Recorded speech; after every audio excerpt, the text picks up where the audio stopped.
Hello everyone, and welcome back to Final Fantasy Free. Hope I haven't been keeping you all waiting too long. So once again, I did some more off-screen grinding, particularly in regards to several new classes who I feel like showing off. Without further ado, let's get into things.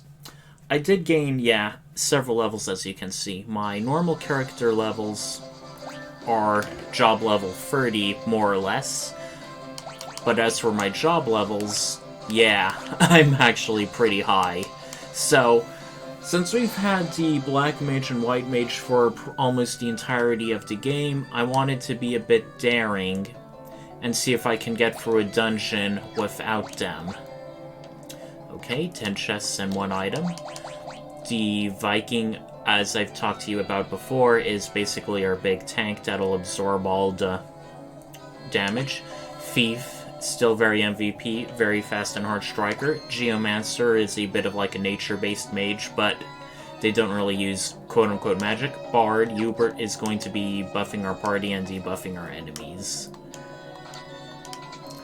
And thankfully, we have a thief, so we have no need for magic keys. A diamond helm, can equip by a dragoon, knight, or Viking. We already have one, so there's not much of a reason. I've also decided to dispense with shields for the time being and do more damage with dual wielding. Let's see how good we do with this setup. Minuet increases our attack power and intellect, which is basically our magical attack. Alright, we already took out one enemy. That is second enemy, and that hardly did any damage to us. Alright. We definitely seem to be well equipped for this place.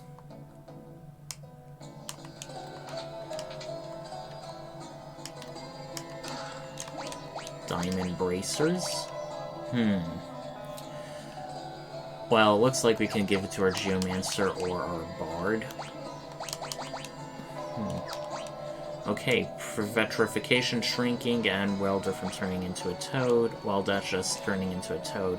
It doesn't really increase our stats that much, so let's do the more common magical afflictions. Right. I'd rather not. Well, it's probably going to be dead soon enough anyway, so you can probably waste a turn trying to steal from it, see if we get anything good.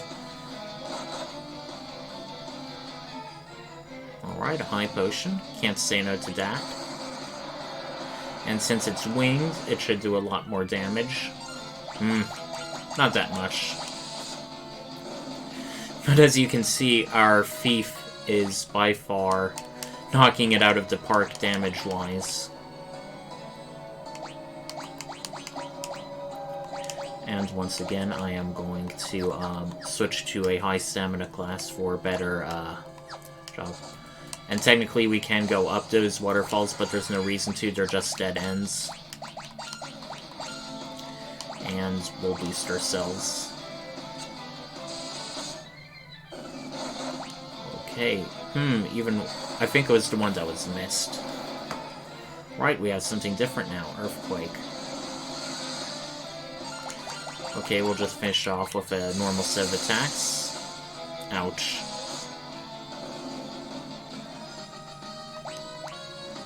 Alright. Decent amount of strength stamina increase. Okay, switch back to Bard.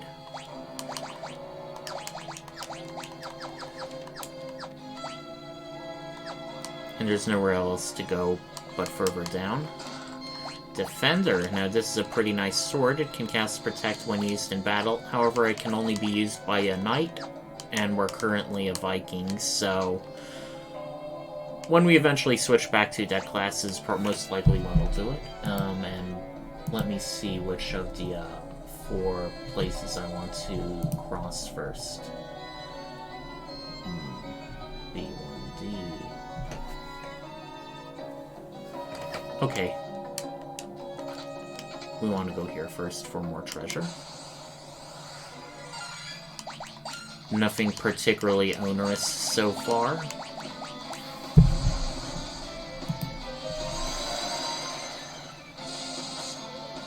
Yeah, this tactic is a bit samey, but it's kind of winning us over so far. Not much need to differ from what is well known. Surprisingly, in spite of having very, very heavy mage classes for Rukus and Upert, their hit point values are kind of similar to the rest of the party, if a bit down. We already have Diamond Mail. Once again, it's something we can most likely equip on our Viking. However, we have good Reflective Mail from the Sunken Cave, which overall gives us some very good things like Magic Effect and Magic Evasion.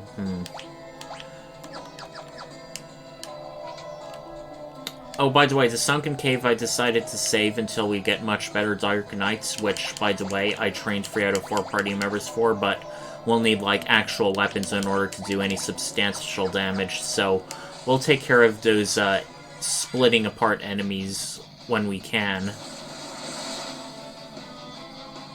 Ouch. Okay, this is not good. Okay, so first off, I'm going to immediately draw some attacks. Then, we can afford to drop a Phoenix down. Her Viking can absorb much of the damage.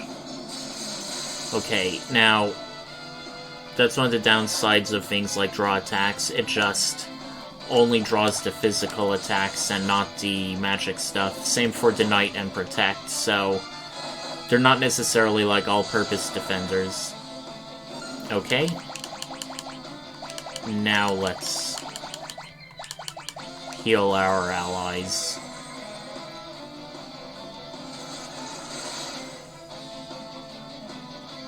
Alright, we can easily go one more round. The thief will most definitely get first off. Still pretty fast. Alright.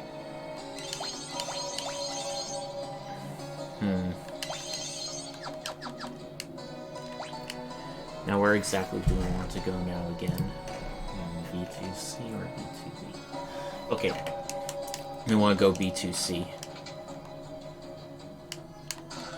Another Orichalcum and more Diamond Gloves. Cast Zero when used in battle and Power of Wind. If we have 2 Orichalcums equipped, I assume we'll absorb more magic, so... Or absorb more hit points, I mean. So we'll go with that to be our big healer. Now let's just do normal attacks and buffs to finish them off quickly. We don't want to get multi-hit by lightning too much. Okay, Wind Slash. That's a bit stronger than Cyclone. Alright, that was a decent amount of hit point restored. More than usual. So I think we'll go with 2 Orichalcums. Right, we're transitioning down to the next level. If you notice, there is a secret area to the right with 3 whopping chests. Good thing we know we can climb up waterfalls.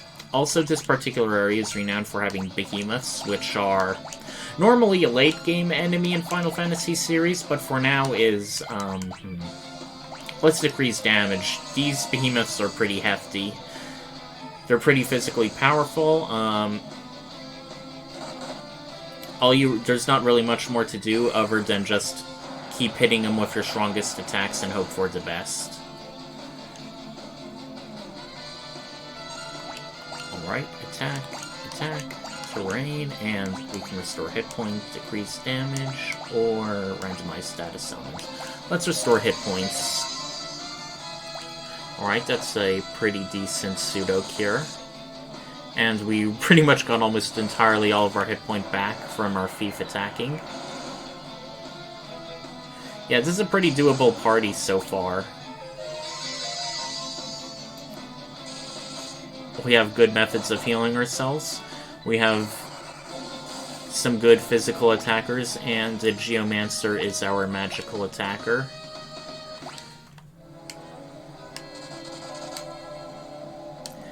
Alright, let's see what awaits us. They're not all behemoths. But still, I like to But they do start showing up frequently in this particular section. Right. We effortlessly dispatched them all. Lamia Harp, Protect Ring, and Protect Ring. And I think the non-NES versions, the Protect Ring was in Metal Knuckles for the monk. But Protect Ring. Resistant to fire, ice, and lightning, and pretty much increase a lot of your stuff across the board. Who do you want to give this to? Most definitely our people with our smallest magical defenses.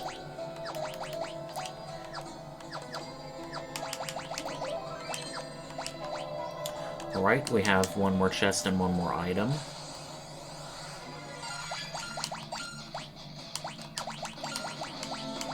Right. Let's just do Requiem to see the status elements we give. If I recall, I think we cursed 3 out of 4 enemies. Or no. I think we might have confused one of them. Right, 17 hits. Wow, that's a lot.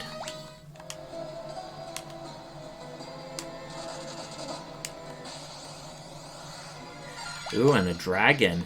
Another heavy hitter enemy like the behemoth. We're gonna make sure we can hit as hard as we can against this thing. Good thing we got those Protect Rings, because that's definitely fire elemental damage. And since it's winged, I hope that does a lot. Could be better. And that definitely could have been much better. Now let's heal ourselves a bit, particularly our Viking. Alright, that did not take much, but glad we got it done. Alright, this will be our last chest.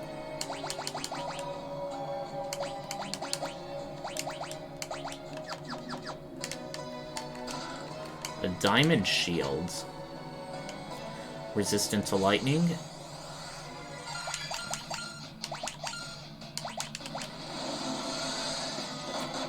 Hopefully this bout of attacks can easily kill it in 1 or 2 rounds.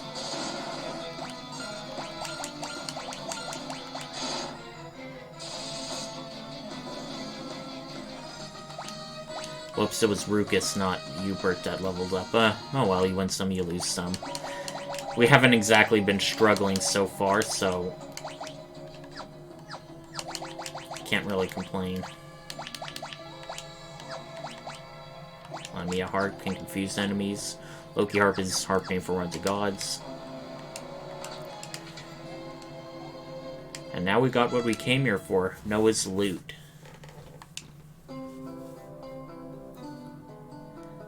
Ah, that's nice.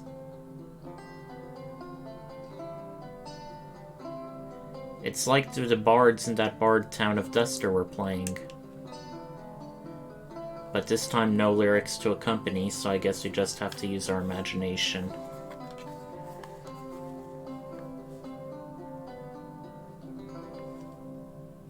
Thank you very much.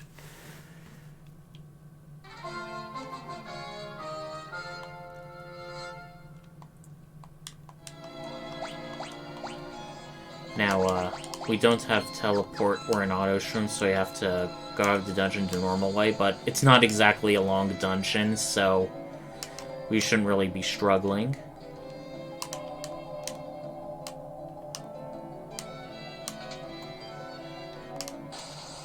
See? We walked for quite a bit, and this is our first real encounter. And let's see what we can attack. We can attack normally with a bard, and they can do quite a bit of damage even from the back row. It's a ranged weapon, technically. C718, and it's not even exactly renowned as a physical class. I think bards in this version got a big upgrade in comparison to the NES in several ways.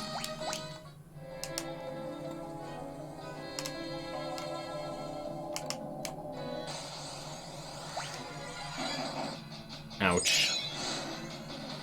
Okay, that did a lot less. I don't know if it's randomized or if it keys off like an enemy's alternative defense. But no matter. We'll dispatch these people easily enough.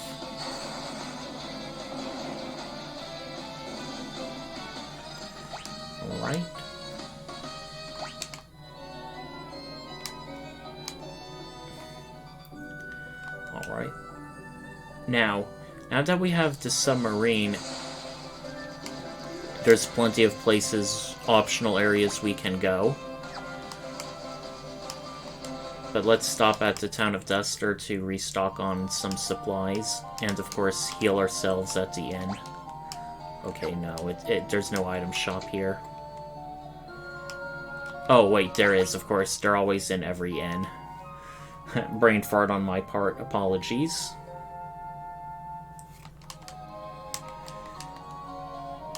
Right, no, they don't have an otter shroom.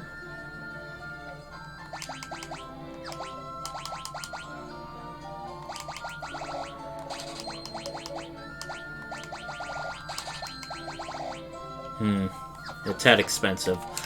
Let's save our money. For now, at least. No. Didn't mean to go back in.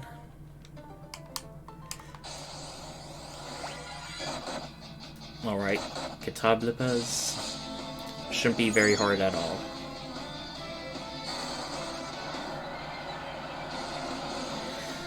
So yeah, the Geomancer is a bit more limited than a pure black mage.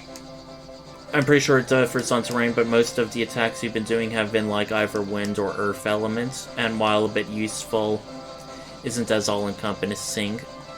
So, if I recall, it should be close by.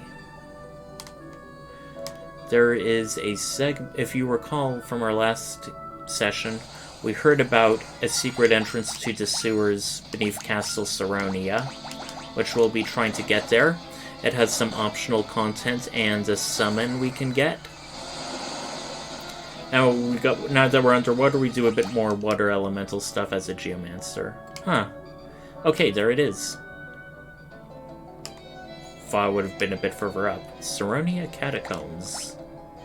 Start out of 13, and just to make sure, Temple of Time, everything's got in. A weirdly pronounced Cyclops.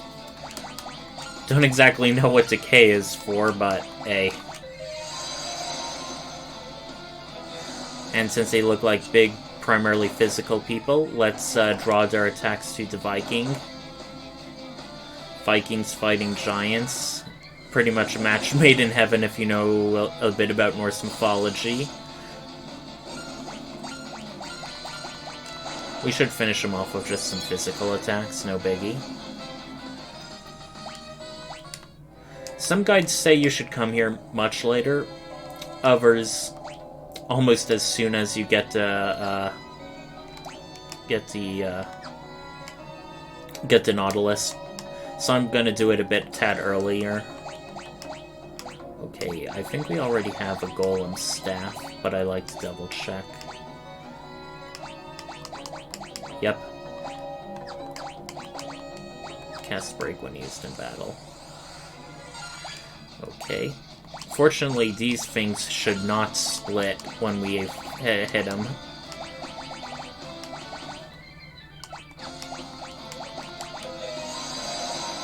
The Bard is a very speedy class. All the better, since they can buff the entire party. Some other classes that would ordinarily not necessarily be associated with speed are pretty speedy in this game. I think the Evoker and Summoner classes have a very high speed rate on par or around a Thief. Gaia Vest. Codes blessed by Earth and Spirits for a Geomancer, of course. And I think we already have an Aegis Shield. We have 2. Keeps the wheel from turning into a toad. We already have a Gaia Vest, so... oh well.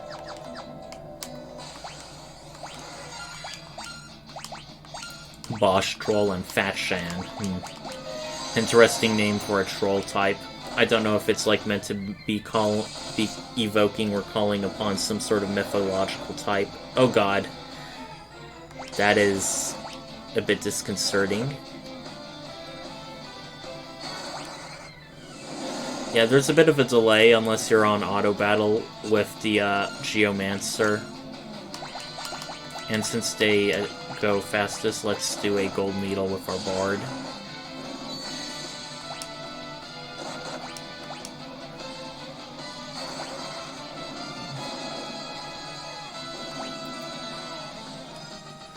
Alrighty. Definitely like to see that. So I gotta go back all the way down. Yeah, we can just auto battle. Alright. Oh, that's one other good effect of the Earthen Belt. It can sometimes have a chance to paralyze enemies, so even just purely physical attacking isn't necessarily a waste for a Geomancer. More reflective mail. Nope, only the Viking or the heavy armor classes can equip it. If I recall, it's the faction that does the stone thing, so let's take him out first.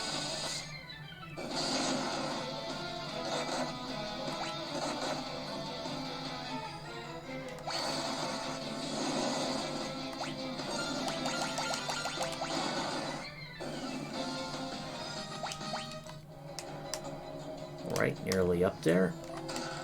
Diamond Bell. It is basically less powerful than Earthen Bell, so bit of waste, or the kind of thing you want to do when you're have multiple Geomancers in the same party, which I would not recommend.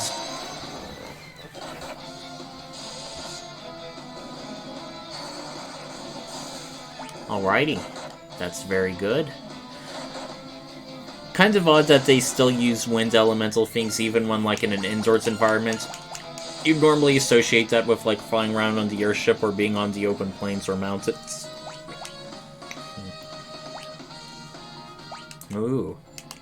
Every stat went up. Okay, 5 out of 13. Alright, there they are.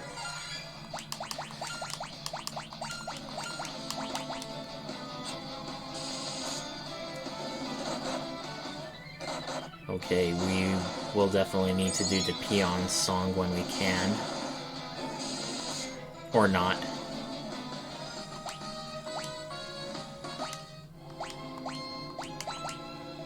One, two, three.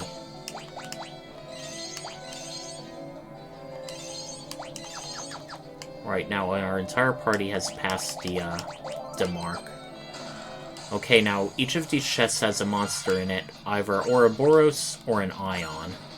The Ouroboros, if I recall, is a snake-like monster that hits pretty hard and does break every time. So, or almost every time. And the Ouroboros chests are the ones with the have 4 elixirs each. The Ion chests are the ones with Phoenix Downs.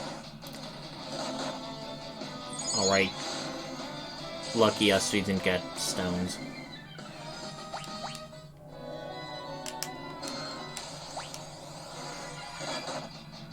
Right, looks like we don't really need much strategy, just hope it doesn't stone us and everyone attack it.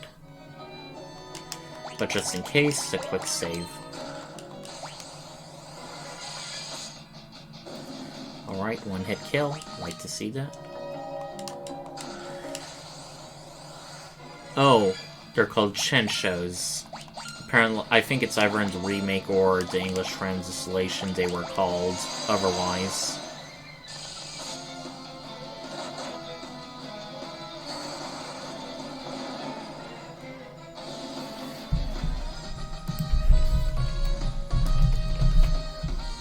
Okay, Chenshos, also known as scavengers, they're an enemy but it's dangerous if the party's under-leveled. They are weak to lightning, but we don't really have lightning-based stuff at the moment, so... Actually, we do, a Forian Hammer. Let's just use Fundar on it for fun.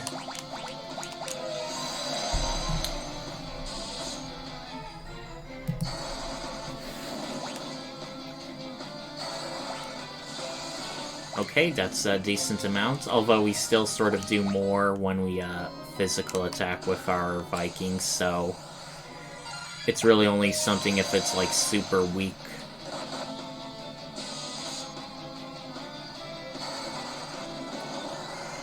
Quicksand is a 1-hit kill. Yes, it is. We're not exactly in a desert area, so yeah. I am tempted to look up to see if the Geomancer... if it has terrain exclusives, or if the terrain itself just changes the percentage chance of particular effects. Right, 14 out of 13 and 0 out of 1. Right, we're back in Castle Ceronia proper. Before we talk to this person, we are going to make sure we are very well healed. Because look how menacing they are. It is a foolish mortal indeed who dares disturb my slumber. Odin attacks. Ah, this is Odin. I also think it's the first appearance of Odin in a Final Fantasy game. Hold on while I look that up.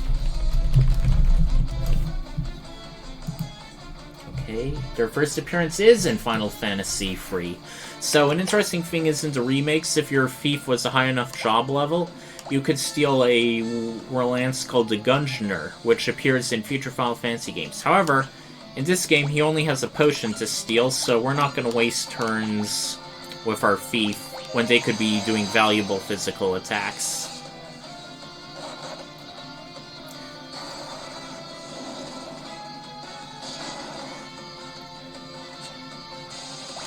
Okay, that was not smart.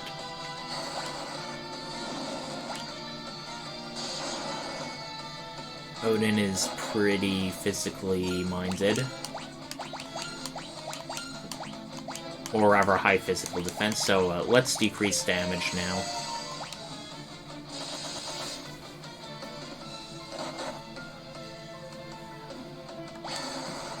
Okay, that was dumb.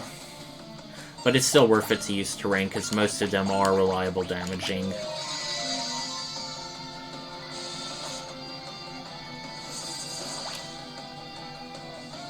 Okay, that was pretty scary.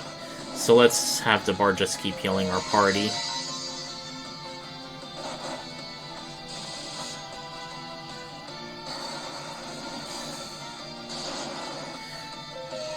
The original Odin, I think, had about 7,000 hit points, whereas in remakes they really beefed him up like around 20,000.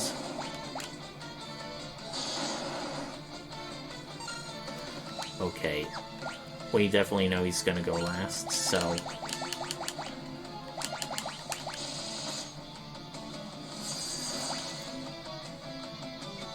Okay, not good.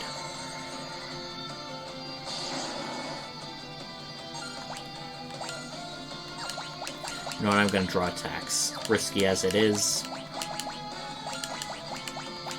Okay, everyone... should be able to survive one more round of Zanetsuken as long as they have... Okay. Okay, I see how this is going.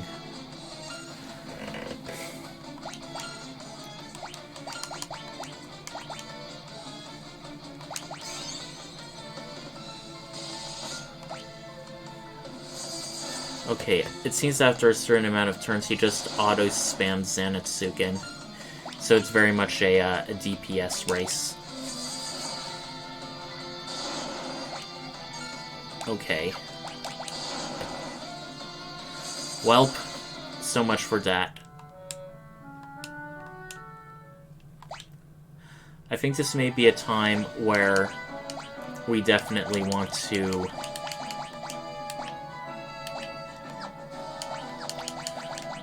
switch to our much better... Right.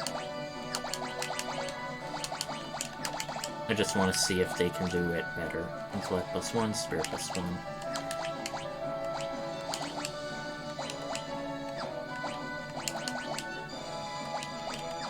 It doesn't have staff stuff, so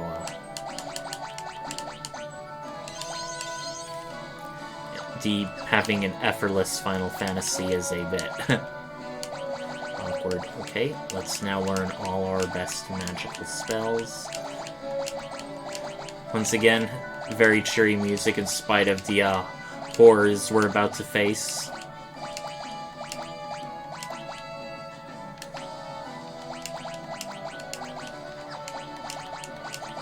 One other thing is, in this version, in previous Final Fantasy free games, once you learn a spell, if you try to forget it, it's permanently gone. You can't, like, unequip them like items, so this even more strongly encouraged you to be one character to strongly be a type of mage. Like, if you're gonna give all your best black magic, that character should always be a black mage. Alright. Hopefully this round should go much better. Alright. We are going to start with doing our... Okay, let's increase speed on our thief. Make them even speedier. Okay, yeah, that's a great amount of damage.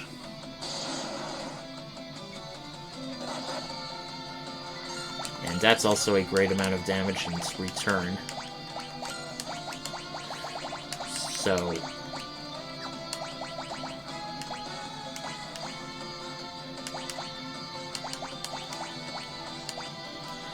let's also protect our thief. Okay.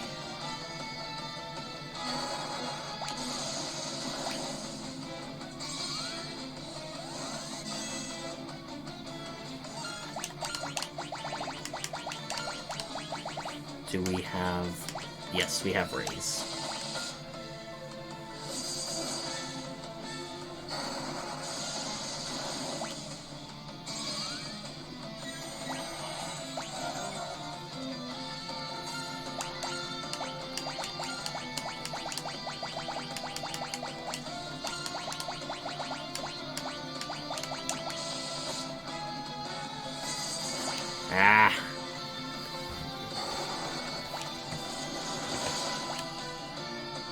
There's a chance we may need to come back to this place later, because we are taking some heavy hits. Okay. Didn't know I didn't do Zanetsuken this time. But let's count ourselves lucky.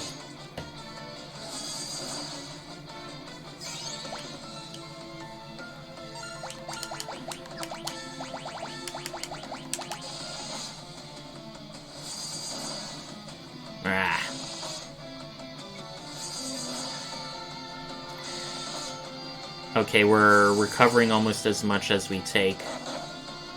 Okay, that was a bit disappointing. Once more for good luck.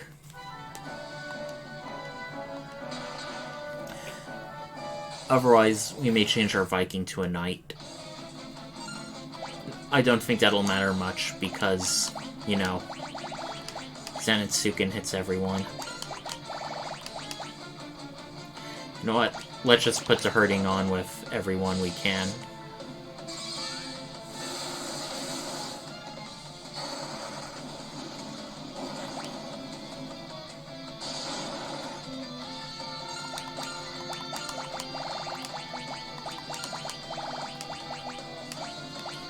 Raise, protect.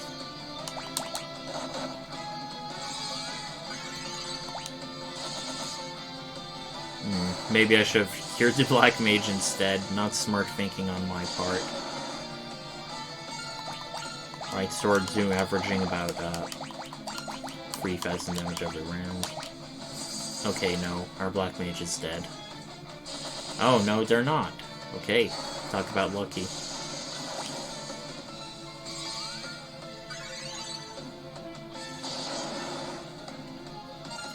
Okay, our Viking is our least valuable.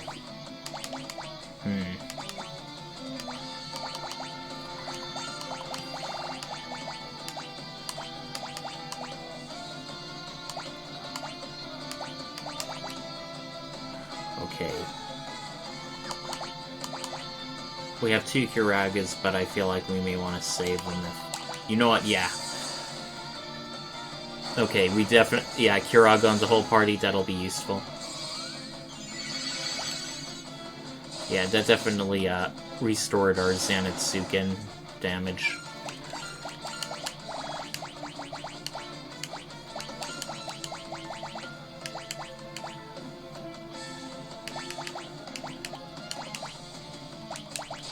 Let's see if our normal arrow does any good.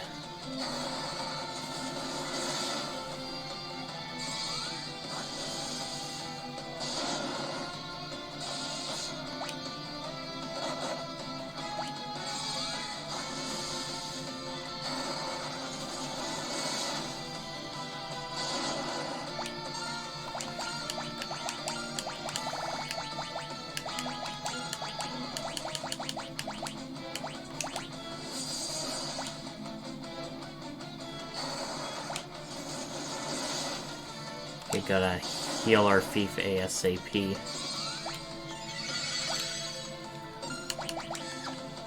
Okay, Viking's gonna be slowest.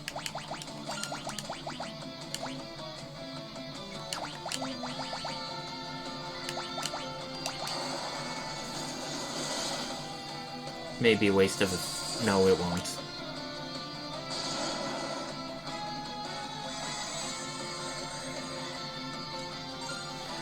Alright. He's gonna attack. Get back a bunch of hit points. Okay, I'm curious. I just want to see how much. Ah, it doesn't say the hit point value. Oh well. I definitely know we've done more than 7,000, so... Oh boy. Well, so much for that. Okay. This will be our last time, and if we don't do it, we'll come back for him later.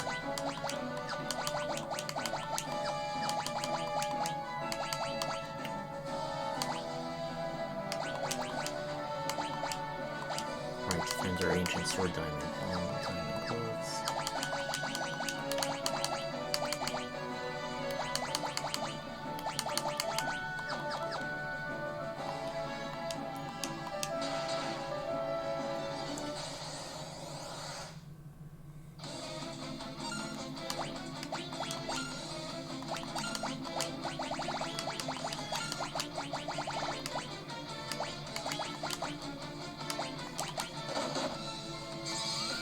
Alright, took significantly less damage. It may be worth putting our Protect on him.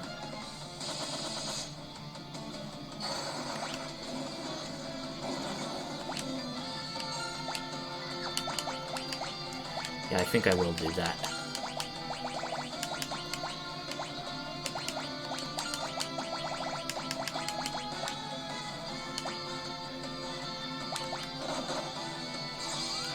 Oof.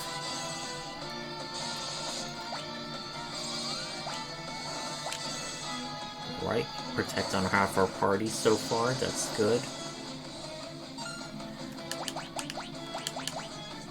Let's protect our very precious white mage.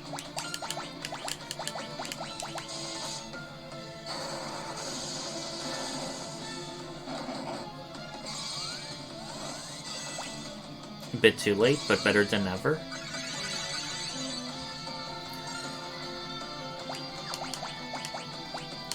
And protect finally on our black mage.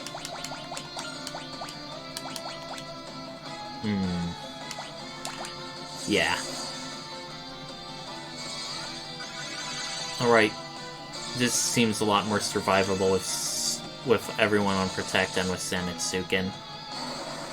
I don't think Odin can dispel our magic, and protective and buff magic lasts quite a long time, so...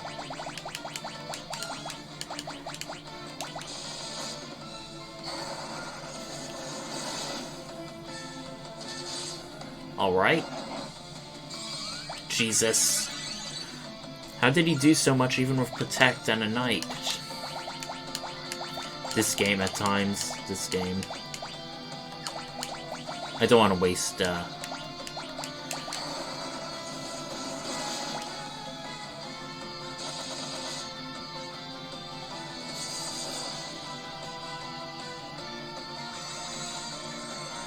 Okay, I definitely know our thief is going to go first, so... Just this once, I'm going to, heal instead.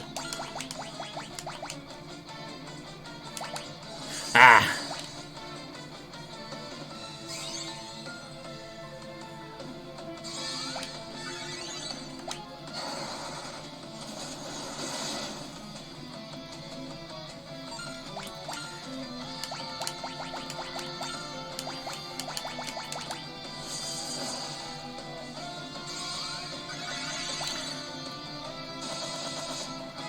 Maybe better to do a single target Kira.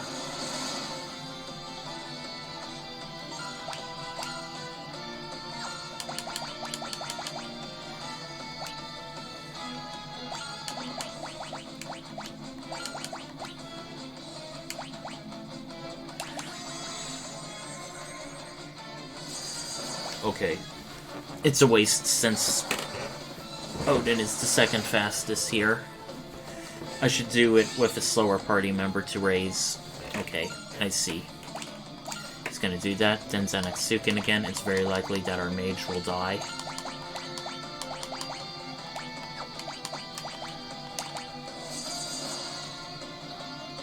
And dead.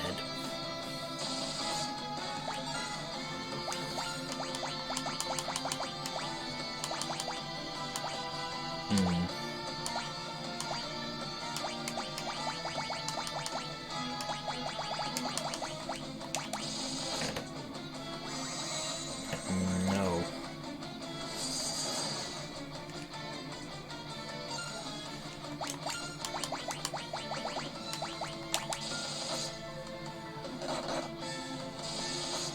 Okay. Oh, wow, we did it! Well, it's a Pyrrhic victory, but a victory nonetheless. My strength is yours to command, warriors of light. Tame the summoned magic Catastro. Interesting name for Odin. Summoning level 6, and I think we have level 6 spell slots, so... Oh, and it looks like we also got fully restored in every single way, so that's very nice of the game to do. I appreciate that. Particularly after such a difficult battle.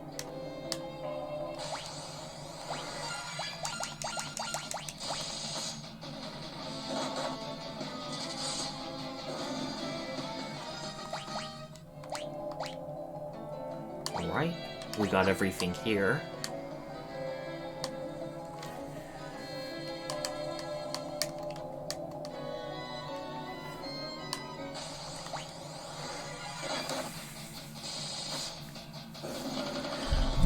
So you've seen the Viking in action, you've seen the Geomancer in action, you've seen the Bard in action.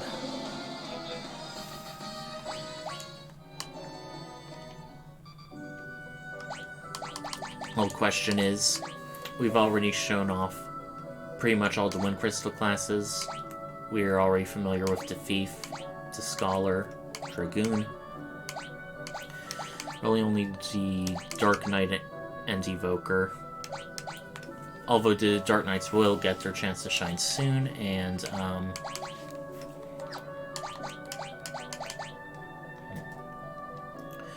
yeah, the Thief is pretty OP. I am debating switching over to a Black Belt. And we also decided instead of our Black Mage to have Rutgis be our Evoker, so, And the White Mage being a Dragoon is a bit of a difference, but I just wanted to play against type, you could say. So now that we have Noah's loot, we've got to go back to the surface. And go somewhere we haven't necessarily gone before. We could have gone here earlier, but it's not exactly a big commitment. Oh, there's also one more Chocobo forest.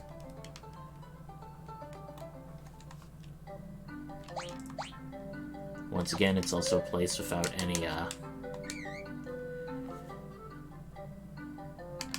I think this place is so big it actually has 2 Chocobo forests nearby. Let's see if we can, find them.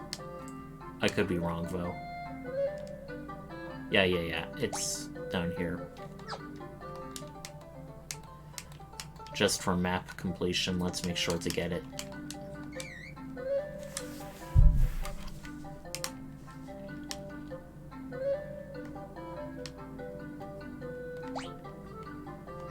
Alright, I think it's up here. A bit of a river maze. A bit of a callback to Final Fantasy I, which you sort of needed to do in order to get to Fire Crystal.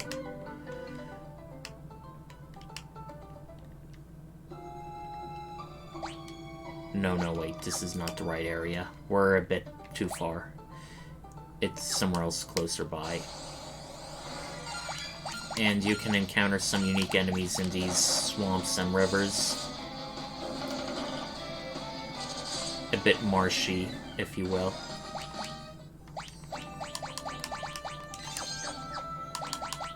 You know what? Since each job levels are so high, we can afford raising some others.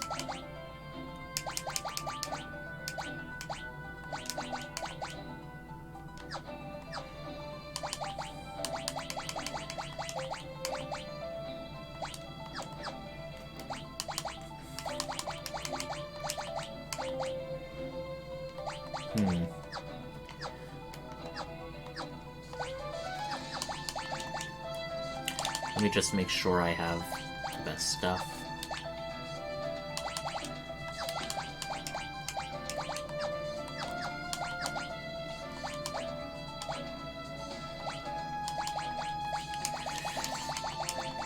Yeah, let's see our summon magic. I think that'll be fun.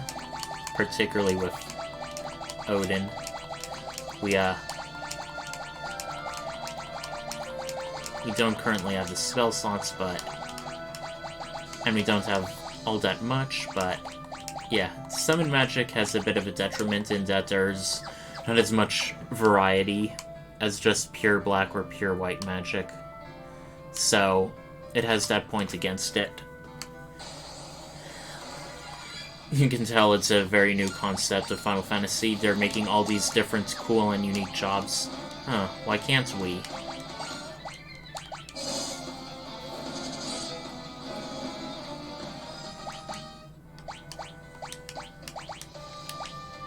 Don't tell me we equipped it. Ah, we equipped it on the wrong character. That's pretty embarrassing.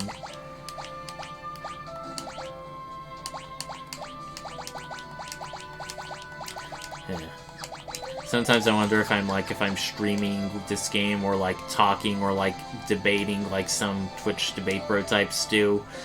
I don't think I'd be able to successfully multitask. I'd probably be getting a lot of things wrong, just... Okay, is it up here?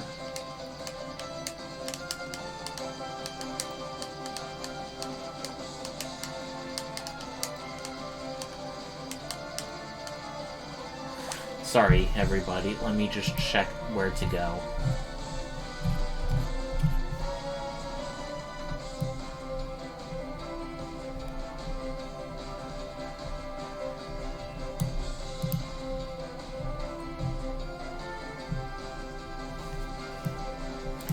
Okay, it's much farther south.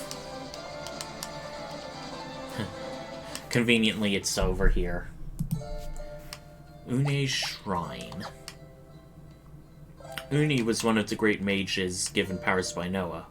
In this case, over the dream world. Squawk, Noah's lute. Is that Noah's lute? Wake up, Unei. Well, sonorous strumming of the loop reverberated around the room and passed into the world of dreams.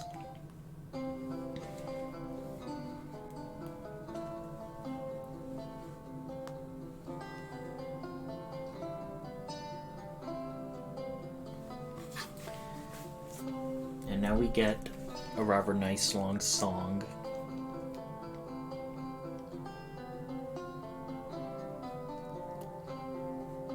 When it comes to things you would wake up to, this is a really soothing melody. I would use much louder, much more annoying music to try and wake someone up.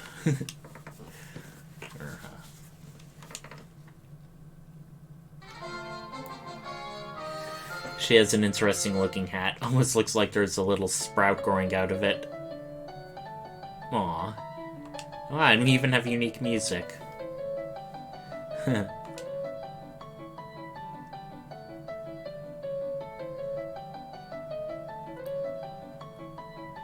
you've been asleep for who knows how long, you gotta make sure your body still works, your legs still walk. I've been asleep so long, I hardly know what to make of the world now. Oh my. But enough about that. Okay, we need yet another airship. Oh god, this is going to be our fourth one. I mean, I can't say no, but...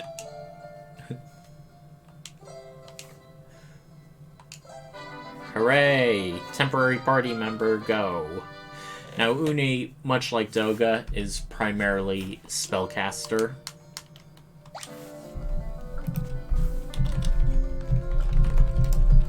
let me just quickly look up what exactly she does. In the 3D mix, you can aid the party in battle by either casting haste on the whole party or wholly on a single enemy. Wow. That is pretty convenient if I do say so myself. Oh dear, I almost forgot here. Fang of Fire. What's this? It's a number of the elemental fangs we're collecting. We have 3 in total. Elemental fangs, just like elemental crystals. Ah, remember those statues in the northeast? That had those super strong enemies that just one-shotted us? Well, we now know what to use to get past them. The Fang of Water was gone way back in that Shrine of Nepto, with the dragon plaguing the Vikings. And the Fang of Water was got from Hein, who was in that big tree who, like, overthrew, like, his little kingdom and just decided to be an overall dick. Now that we have Unei with us, we're going back now to that cave, the ancient ruins.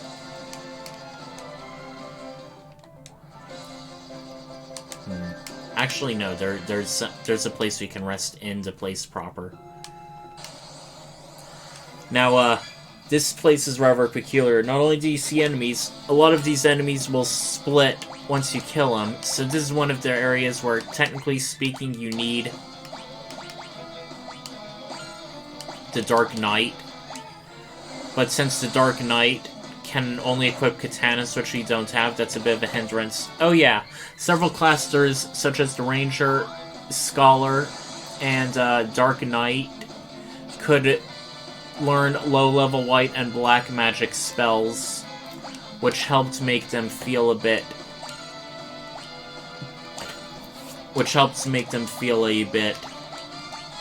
more variety than just physically attacking. Okay.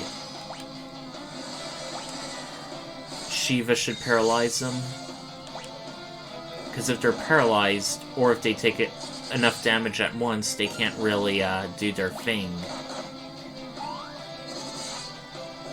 Yeah. I think we may all be almost too good that we may not need the Dark Knights. Who are these people? Ah, scholars.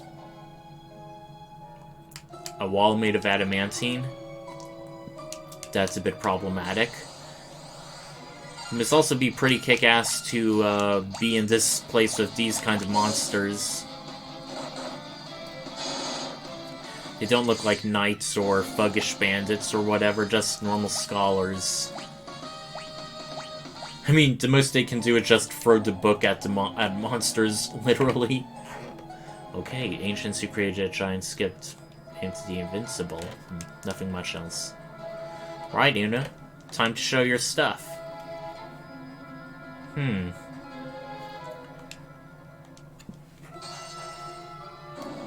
Pretty nifty power. Too bad we don't actually visit the Dream World. It's just a place that Unei speaks of. Alright. Nowhere to go but further. And ancient ruins don't have a lot of chests. They're a bit longish in length. Alright. Once again, more reflective mail. Oh yeah. Even though the diamond mail is a bit better, let's equip... Yeah, I want to do that. I think it gives reflect on a party member. Okay, these are more splitting enemies.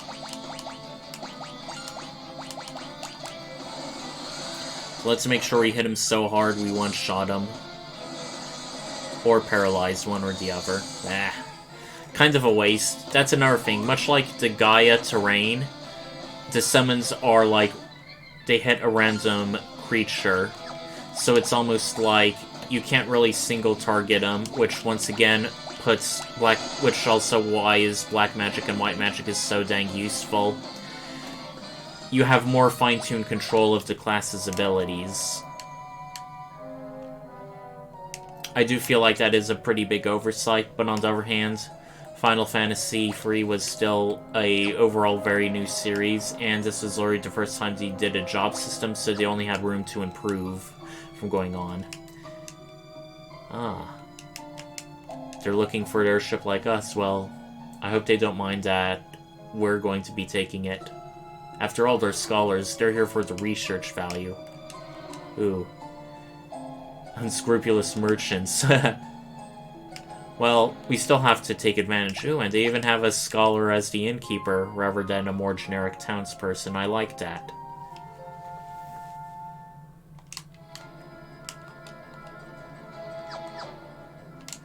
And we have an awful lot of gil, but we want to save it up for the highest level magic back in Doga's place. We already have quite a bit of these things. Let me quickly check to make sure if we need to actually buy any of this stuff. Medusa arrow, Medusa arrow, Medusa arrow. No, we can get it later, according to the guide.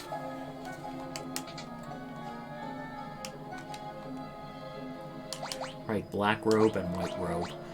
These things are not gainable later, so let's get them for our white mage and black mage. Okay, this increased spirit, this increased intellect. As a summoner, we're going to want to have intellect.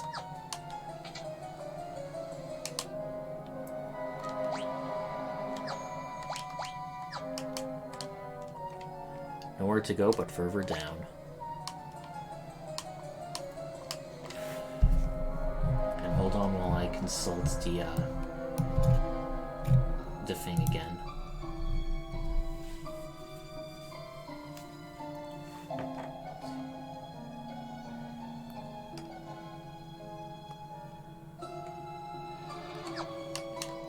Okay, we're gonna want to go in basically each of these rooms. They have more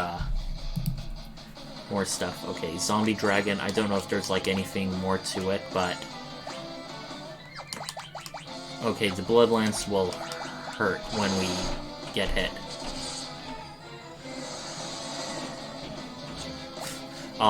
Rama has Mind Blast. That basically, I think it paralyzes an enemy rather than doing straight thunder. Every summon can do one of two effects: a direct damage thing or a status condition related thing.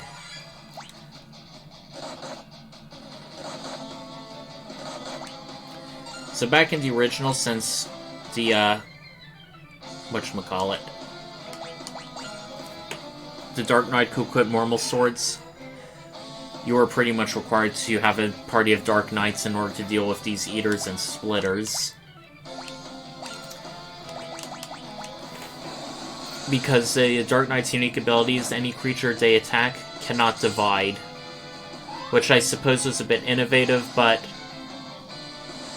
it's not as necessary now.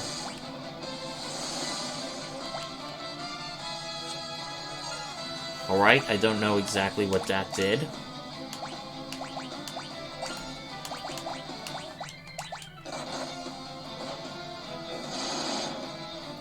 Alright. Let's one-hit the rest of these.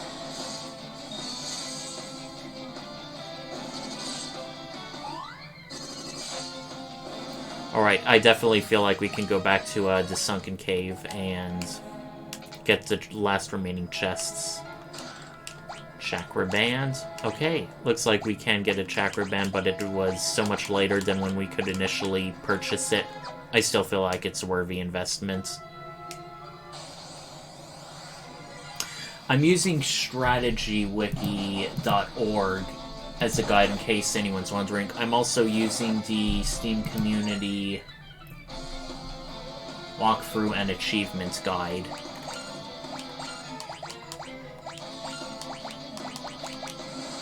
Which is helping me locate any possible missing contents. Fortunately, there's few permanently missable contents in the game, at least in regards to,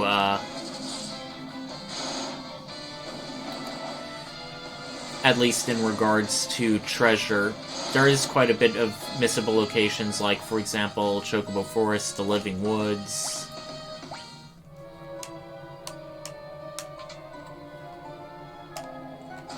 Alright, the Black Belt guy. Once again, another thing we already have. Yeah, they're like, hey, you haven't been using a monk in a long time, or have used a black belt. Well, we have some stuff for him now.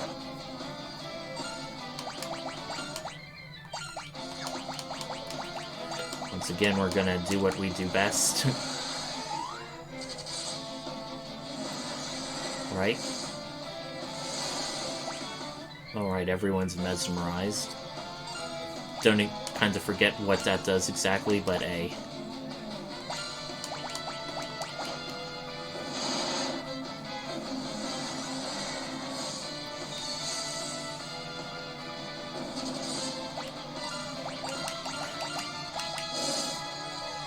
Alright. We're doing well so far.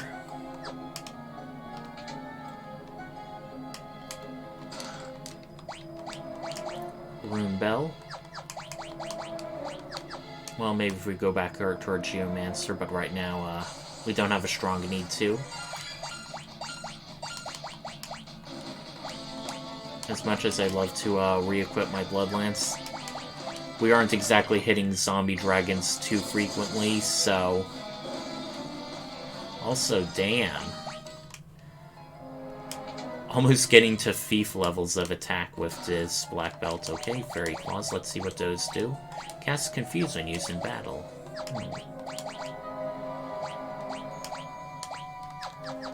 Alright, I like those. I do hear, like, the unarmed classes like the Monk and Wyvern eventually... These things are always ambushing us. Eventually may do best with unarmed, so I may want to try and see if that actually works. Right now it looks like our attack power is majorly boosted with the claws, so that's why I'm keeping them on. Also, we may need healing soon. Very soon indeed. But fortunately we have a knight in our party.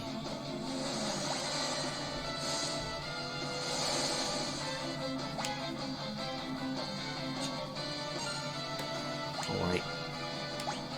Let's hope it can paralyze. Okay, let's see what kick does. Let's see if we do enough damage. Otherwise, I fear we may have just, Okay, that's actually pretty good, okay. Hopefully our Dragoon will drop down any time now, and bam.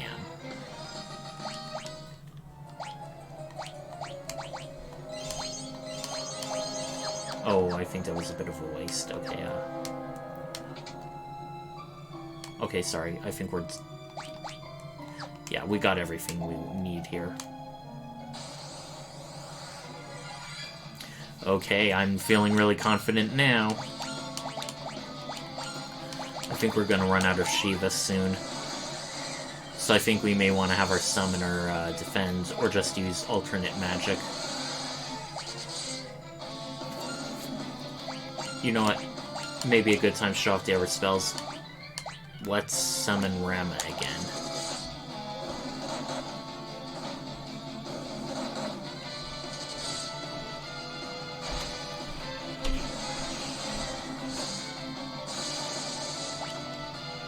Okay, so it's like a powerful single-target thunder.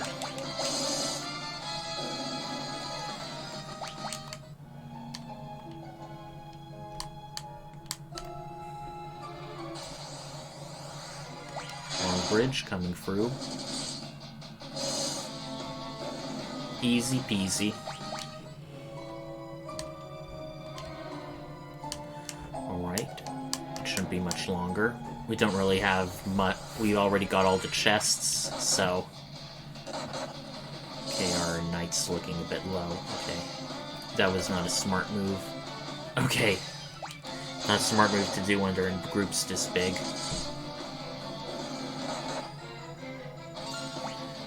Okay. You know what, let's summon a level 1 Chocobo. Even though we had the most slots for it, the Chocobo... sort of like in Final Fantasy VII, is like the first or lowest level summon you can have. However, it is a bit of a mixed bag, because it does a Chocobo kick, which means it can either kick an enemy, or it can have the party run away from battle, which may not always be ideal.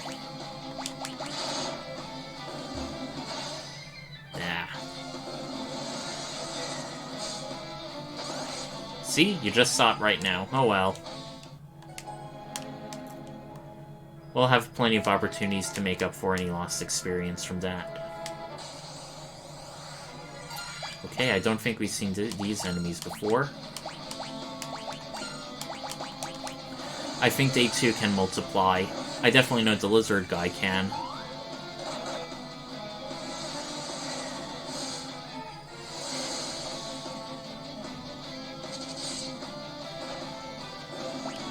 Well, not gonna matter much, because he's gonna be dead soon.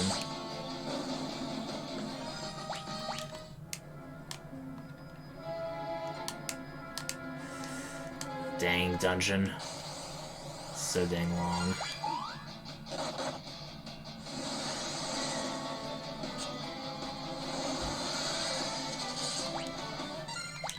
Alright, paralyzed, just the way we like it.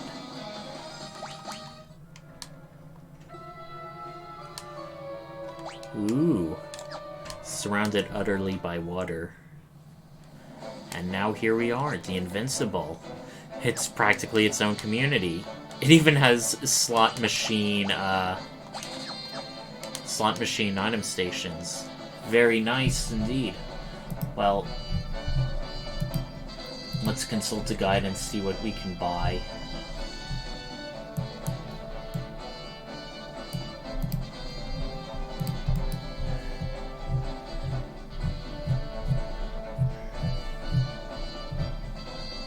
One moment. I was on the wrong page. Okay, the Invincible. It says for armor shop. No, everything here we can actually get. The demon shield sort of feels like it should ring a bell. So the defender we already have. Ashura.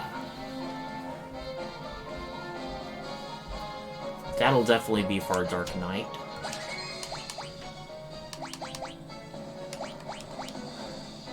And we also have tombs, which I think are better.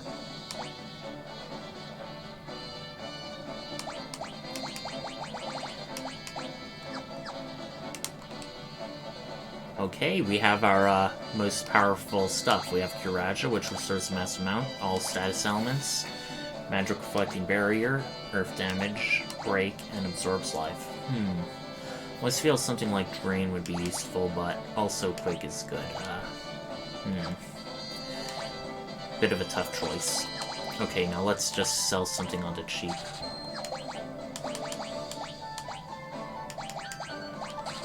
Okay, I think those two will do us well. And we also have a place we can rest. So basically, the Invincible is like a traveling tent. And we can also use a Geisa Green on his spoke to summon the Fat Chocobo. Yeah. I really like the Invincible. It's like also flying headquarters too. It is our last and greatest airship in the game. I'm happy to report. Whee! We'll give you a guard treasure. Use that ladder when you want to disembark. When you want to come back aboard, stand directly below the ship and press confirm. Ah. Now we can go over mountains. Well, small mountains. Okay, I like that. And she's now giving a guided tour, even though we already went there. And we're automatically moving. Used my magic so that Fetcho summoned to Dekobi behind me.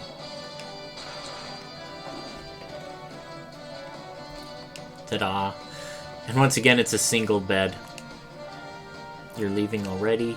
That's right, I trust you can handle it last. What matters now is you retain the Fang of Earth. Alrighty, we now have a place to go to. Aw. Well, goodbye for now. Oh, one earthing. When you get into random encounters on the airship, the Invincible has cannons, so at the start of battle, it'll attack all enemies with the cannons. Now, the cannons don't exactly do a great amount of damage, but they're kind of nice. So, before doing this, we actually need to... the Invincible cannot go underwater, so we want to go back to the sunken cave.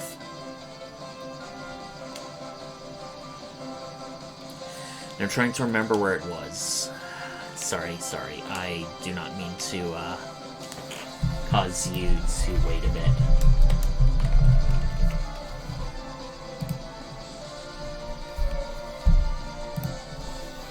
Alright, I see where it is. Triangle Island.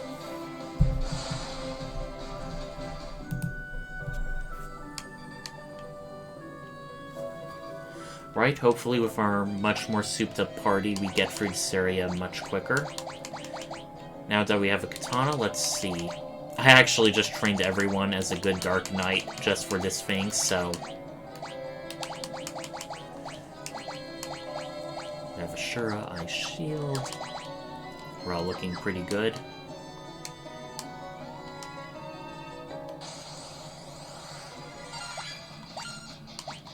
Okay, we have Blade Blitz. I think it was called Darkness in the original. It basically attacks all enemies.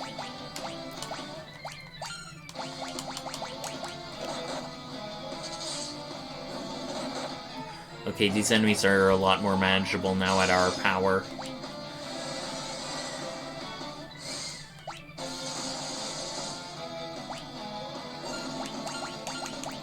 A lot more manageable. Even our summoner finished them off. It looks like I actually have 2 chests left. Huh, how did I miss that one? Well... No crying over spilt milk. Okay. As tempting as it would be to dual-wield Assuras, I think we will eventually be getting better weapons and armor for our Dark Knights, so... We can hold our horses for now, at least. Okay, a defender. Okay. I'm feeling a bit... Well, no matter.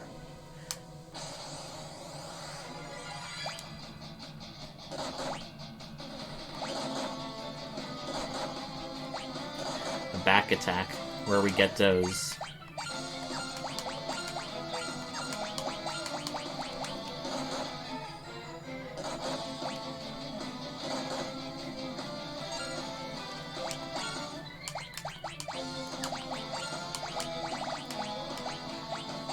Let's try and fry these. Let's boil some crabs. Oh, can't say no to that.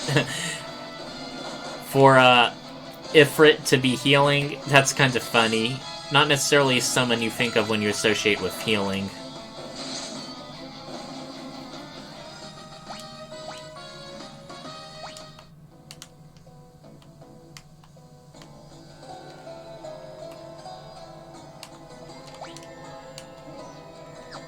I'm ready.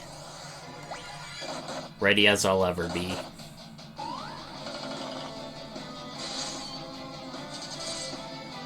I should have attacked different targets. That would have sped things up a lot more.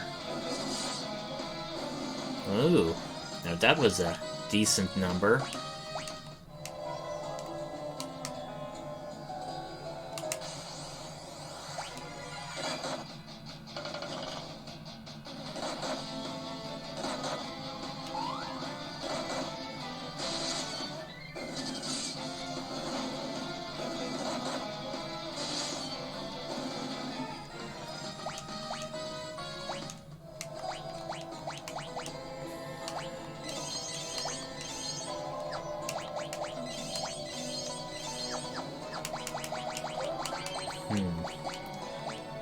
It kind of flipped paralysis, so there's part of me that wonders if doing that rather than dual wielding. Well, with dual wielding defenders, I think we can one-shot these eaters.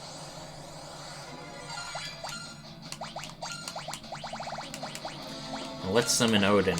Let's really bring out the big boys.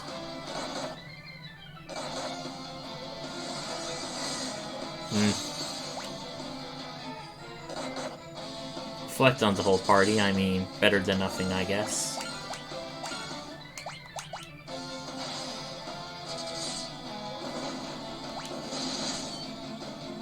Alrighty. Much, much easier.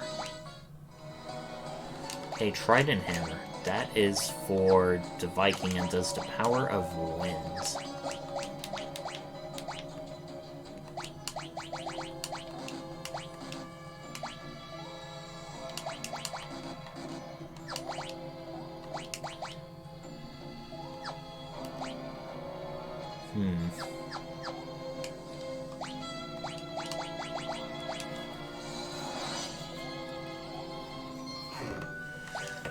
Okay.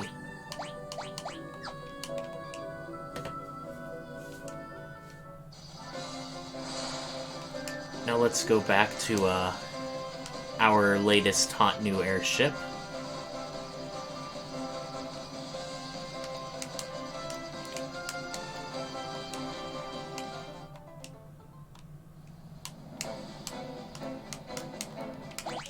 You never really have to use an in again in this game.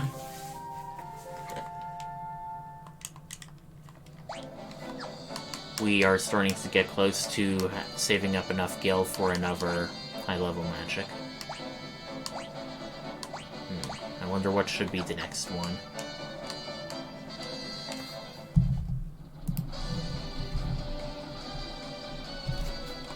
Before going anywhere, let me just check our chests.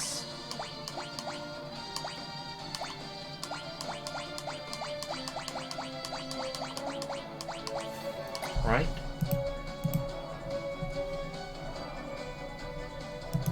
And let me check my missable guide.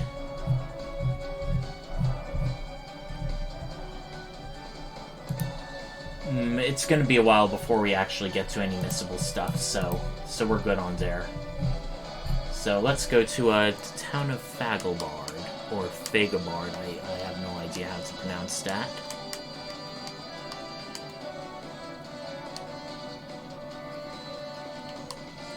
If I recall,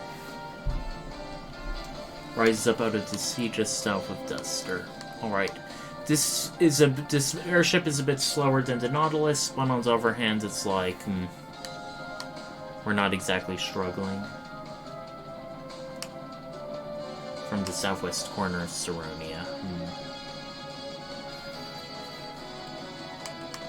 Okay. Okay, I see where it is. Now we boost! Kind of feels weird that as airships, we're like so high in the clouds, but somehow going over mountains is a bit too far. This place, in spite of being like really short or not much places to go, it too has a chocobo forest. Funny. I guess it's more for fat chocobo than anything. Well, let's go inspect this place.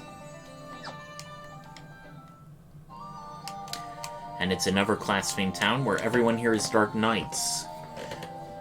While you were out romancing, I mastered the blade. Town full of edgelords.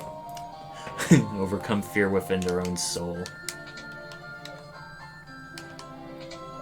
They even have katanas equipped.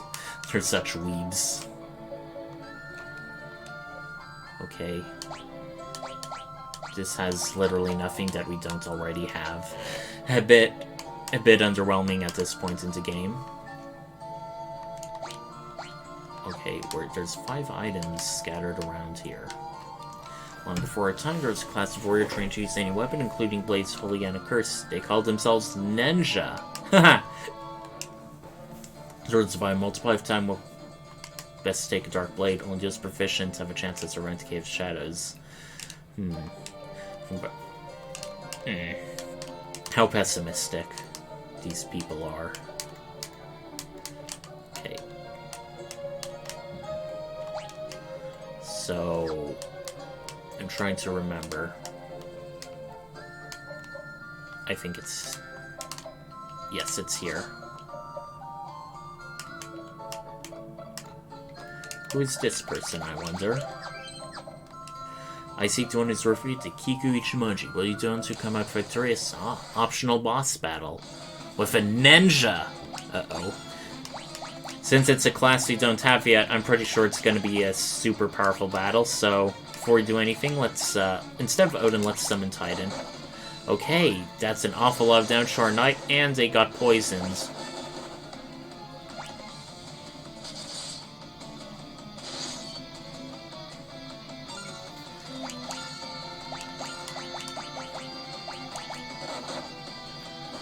Okay.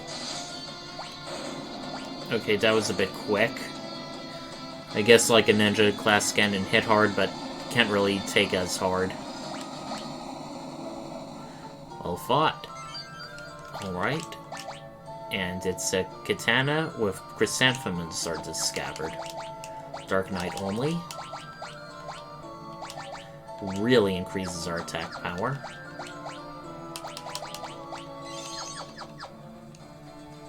Fear itself, the dark will lend you its strength. Ooh, I kind of like that. Concept of the Dark Knights where they basically have to overcome fear and like other negative emotions. Okay, we have the Demon Mail and Demon Shield. Now we got them all. Once again, Dark Knight exclusive equipment.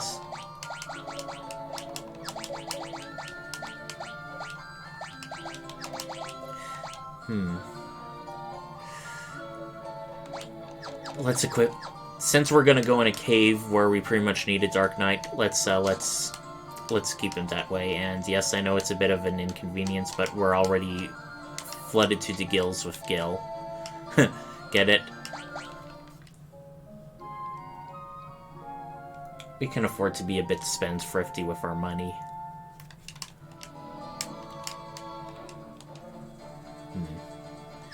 But we also want to save up for the 20,000 gil powerful magic. Have I already been in here? Yeah, I have.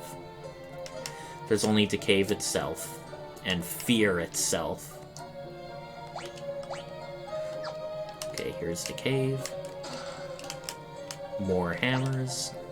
And it's a very confusing network that we're gonna have to get through.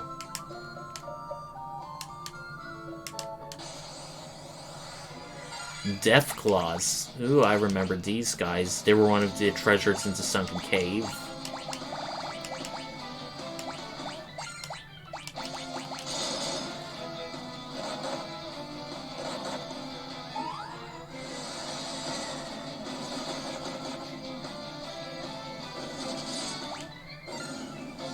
Alrighty. Let's finish them off with our Dragoon or Dark Knight. Huh. Yeah, we can easily get by with just one party member being a Dark Knight rather than having an entire team. I may have overtrained in that case. No. That is going to,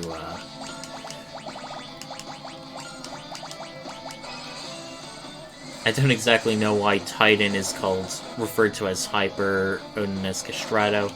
It's a bit interesting naming conventions, and Ison for Shiva.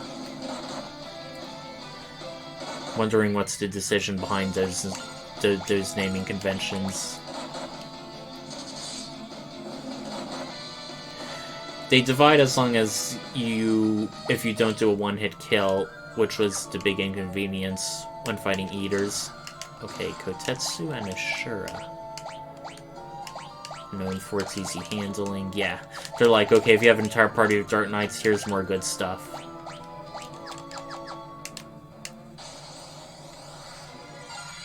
Fortunately, all we need is one.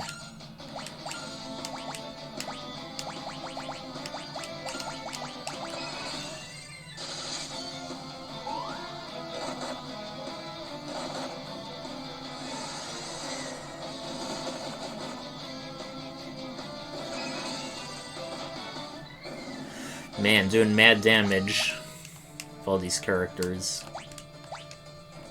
And we got everything we came here for. See y'all later.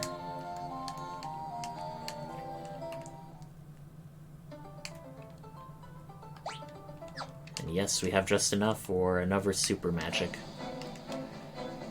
What should we get? We already have Quake. And we already have Reflect. Asuna. That should be useful.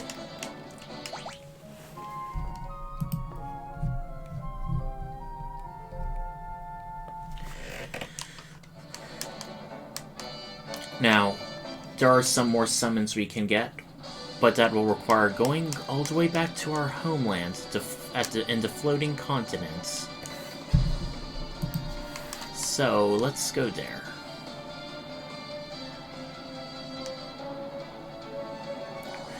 Imagine coming back. We originally left with a small-ass rinky-dink airship, but now we're in this big-ass one.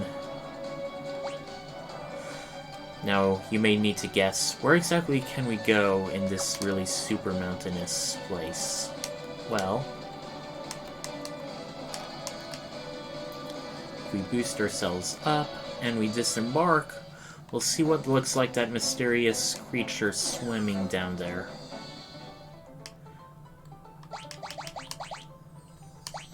Okay, we definitely haven't saved in a while. So let's rectify that situation. Now, this is formerly a missable area, where once you got to summon, you couldn't go back. But you can pretty much come back at your leisure. Please don't stone me, bro. Or sis, in this case. These monsters kind of give off feminine vibes for me.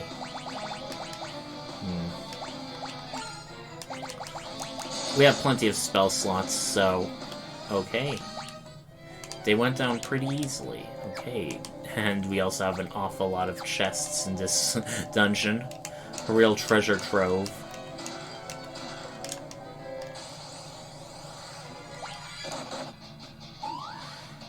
Okay, the enemies are hitting really hard. But we already killed half of them already. Ifrit just leaps into the air and shoots fireballs. I like that. Okay.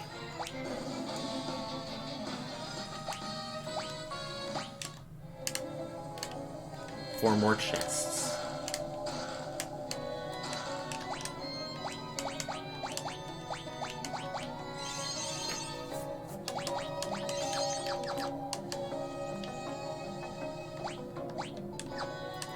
Okay, we nearly got half the chests in this place. Nah.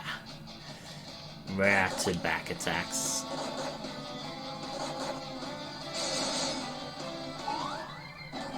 It looks like Blade Wrist is also row affected.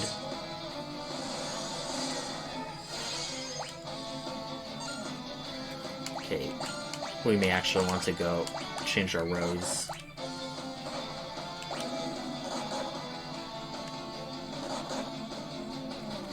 I think we can physically finish him off. I like how the Evoker is like holding like their hands up near their head like, ooh, I gotta really concentrate and focus, even if they're like doing something entirely physical.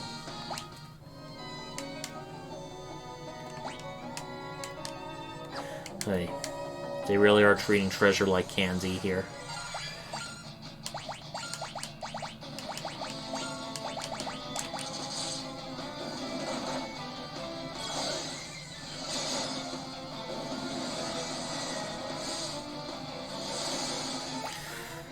Wouldn't have made much of a difference, but at least Shiva's a low-level slot, so...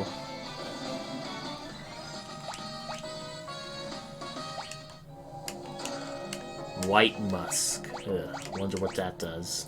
Deals light damage. I suppose that's like Holy Elemental. I sort of feel like I should give someone a Protect Ring. 80, 71, 76, 90.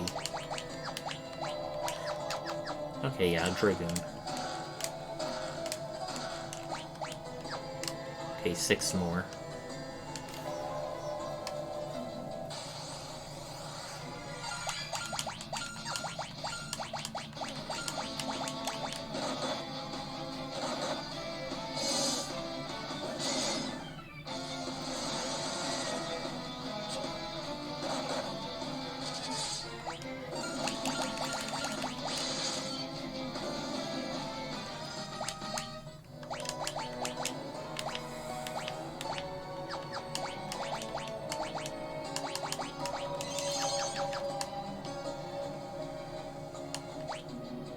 One, 2, 3, 4, 5, 6. Alright, we got all the chests now. All of them accounted for, I mean. Everforian Hammer. More reflective mail. Nice to see. Alright, this lightning should be definitely very good against these sea-based creatures. I was right.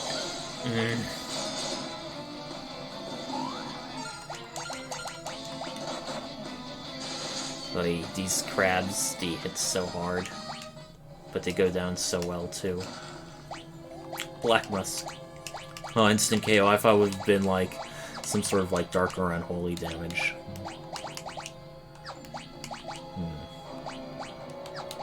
Yeah, I'll keep Reflective Mail.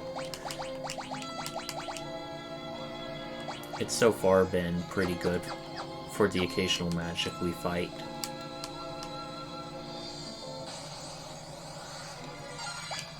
Okay, this is not going to be a fun time.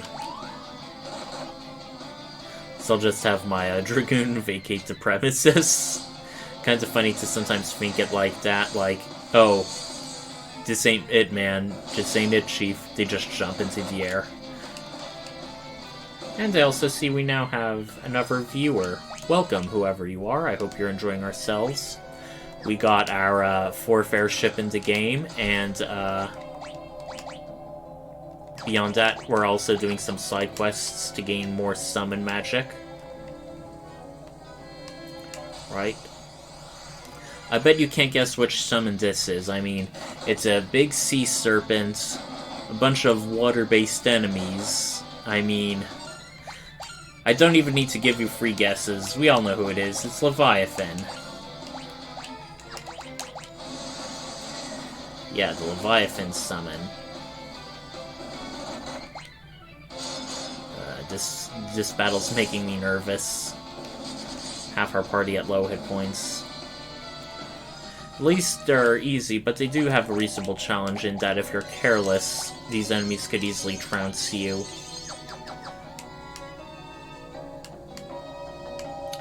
Oh yeah, we're also not having a black mage or a white mage in our party just because those classes are so high.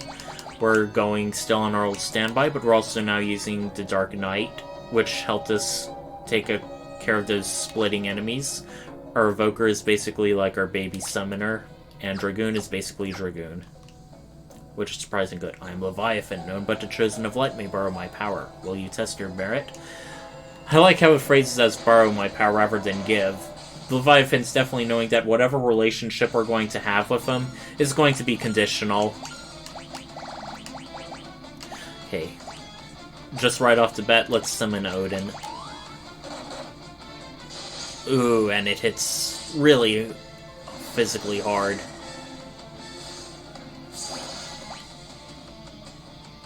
Okay, nice. Instead of just instant death, I think Odin just deals a crap ton of damage. So it's still worth summoning even against boss monsters. I like that. Ooh, okay. Survivable amounts of damage, but our summoner is in a bit of dire straits.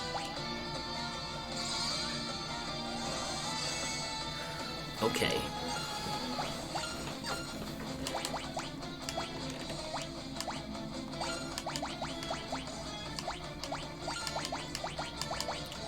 And Ifrit for healing light. Ah.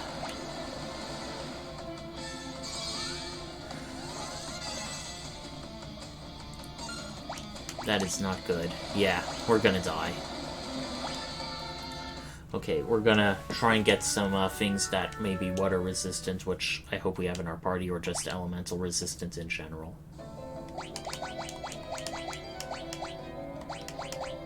Resistant to flame, resistant to lightning.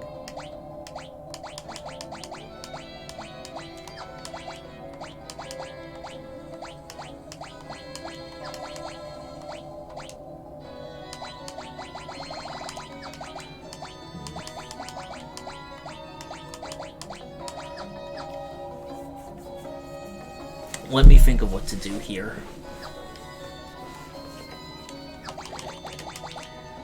We definitely want magic that we can guarantee we know what it's going to do, so we're going to go back to our Black Mage, who, due to being a magic using class, has some use stuff. We may also want to go back to our White Magic class.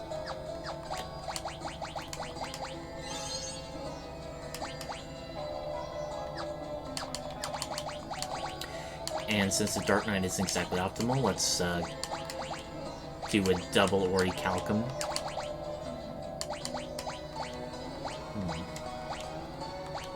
Does that increase strength? Yeah, we definitely want as much magic defense as we can get.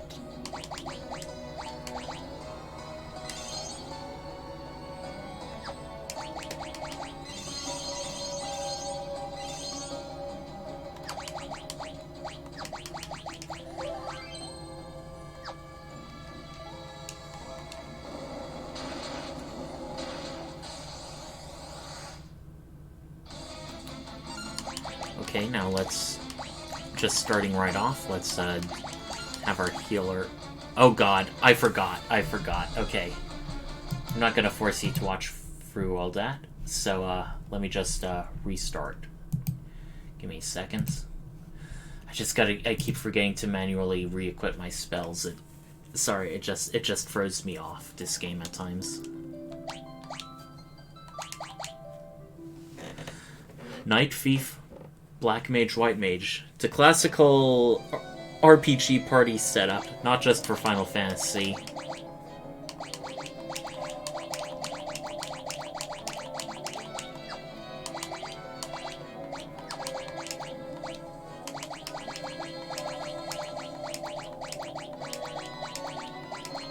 Too bad there's no optimized magic thing where they just equipped you with the best things for your class. Alright. Alright, we have our... I wonder if Elixir for Quake would be good. Yes, I realize I'm a bit liberal with my Elixirs, but... as we get closer and closer to the end game, may as well find excuses to use them. And we have 7 more, so we're not really hurting. Okay.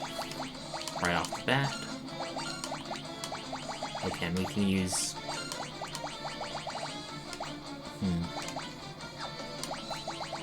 Right.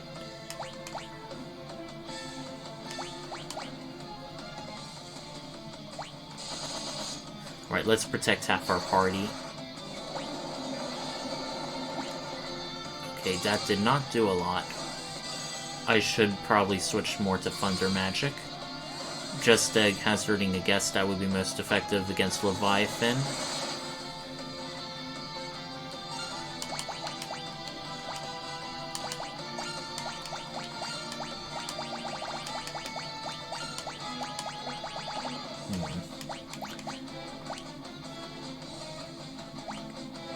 Let's try and haste our physical fighters. That'll matter most to them.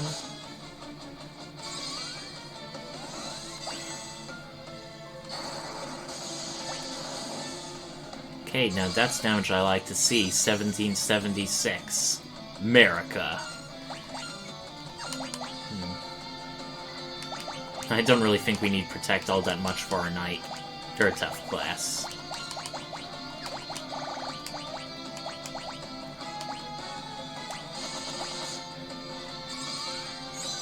Okay, let's make our fastest party member even faster. Good. Stick to those weak Blizzagas, please, Leviathan. Those tsunamis are a killer. Literally. I definitely like to see that. One more Fendaga for the road. Okay.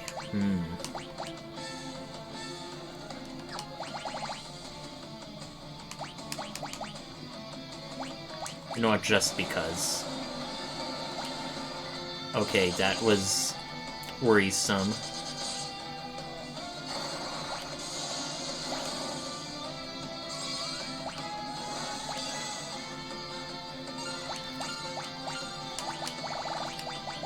Okay. I wonder if these level 6 spells would be use-worthing over Thundara. Well, I'm pretty sure Fire's not going to be very effective. Okay, we'll definitely need a Kirag after this. Fortunately, no one is outright dead.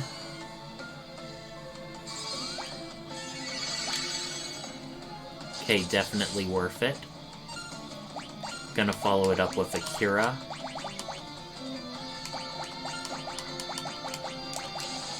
And our party should be relatively safe for the time being.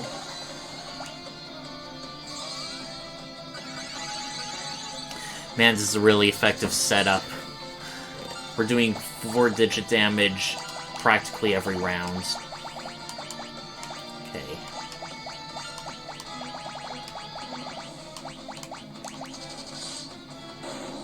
Yes! Much more manageable than Odin. But we got the job done. I feel like we're probably going to stick with this party for our next summon just because they're so dang good. Set my power as yours. Obtained a summon magic Leviath. I'm pretty sure you have enough characters to do the full name. I mean, come on. Come on, people. Well, let's get out of here.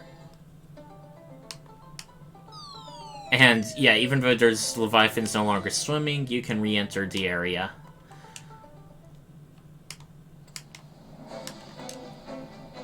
Okay, Kiraja?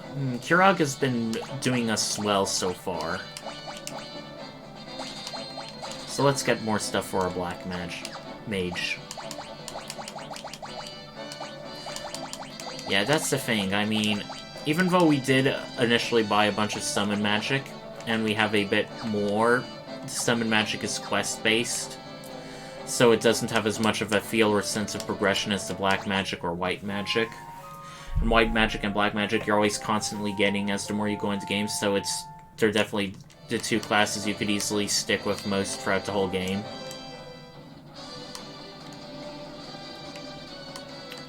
Right. Now we got to head somewhere nearby.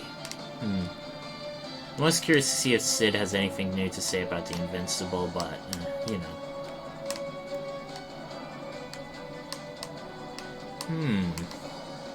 Very interesting looking strip of land. For now, let's disembark.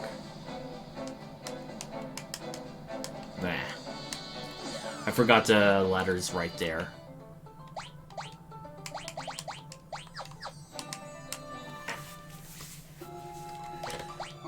No.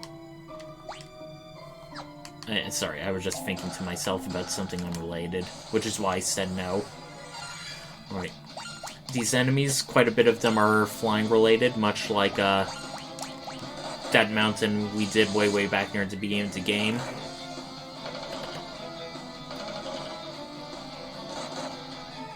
Yeah, they hit hard, but nothing we can't handle. And I want to save my spell slots. Well, maybe the first level.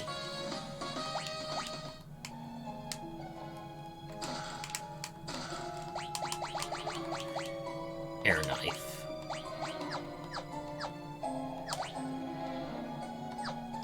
Oh, we have our White Mage in front of it. That's a no-no. Mistake on my end.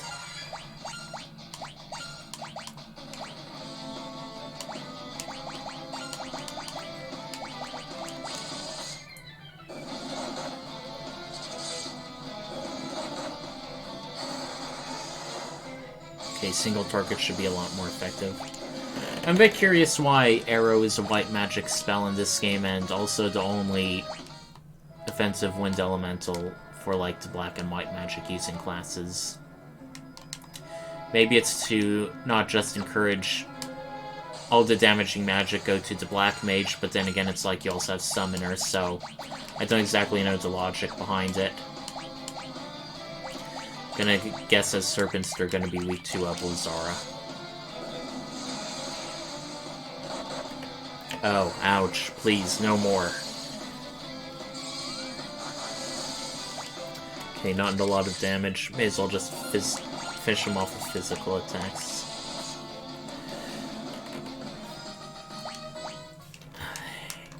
Her job levels are so great.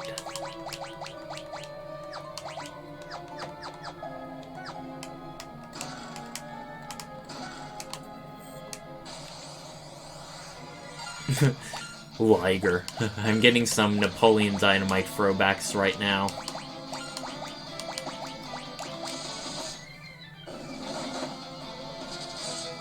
Oh, and they hit really hard too. But we hit harder. Chocobo's Wrath. Okay. I forgot about this item, but I'm sure it'll be a treat. But in case it's really good, let's not waste it on a normal enemy. Let's save it. Burrows, like Ouroboros, the serpent that eats its tail.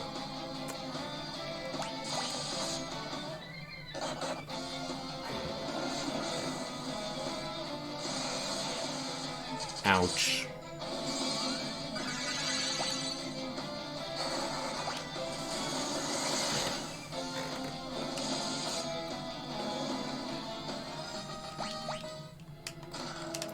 Kotetsu, Black Musk, and Phoenix down. Alright, we got everything but one item in Bahamut's Cave, or Bahamut's Lair. Oh boy, that sounded scary. Voice of Bahamut Farmer starts to test yourselves in battle. That's a really worrying premonition. It's also a sign we should make sure we're as healed up as possible before doing something that would be very foolish. But before we go, I need to quickly check something. I want to make sure that I'm like all there and stuff when I do it. See you soon. I'll be back.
Hello everybody, I'm back. Now let's fight Bahamut for real. This tiny little enclosed area.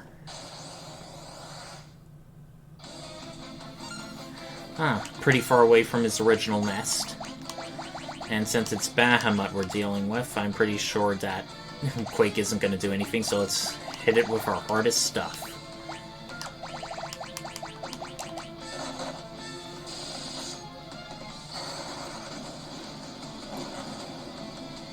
Okay, that did not do as much as I'd like.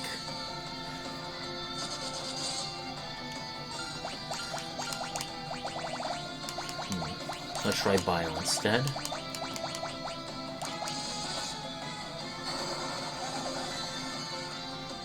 Okay, that's much better.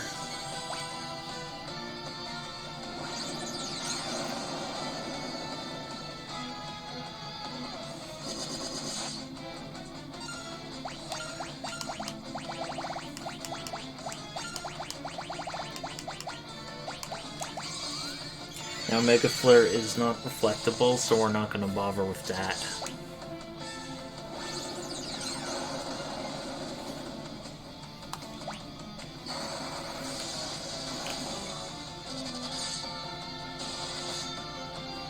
MVP Thief. Showing the rest of the party how it's done.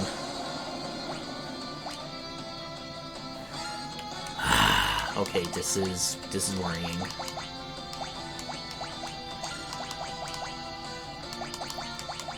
Well, if it doesn't make a flare again, we're good as dead regardless. Yep.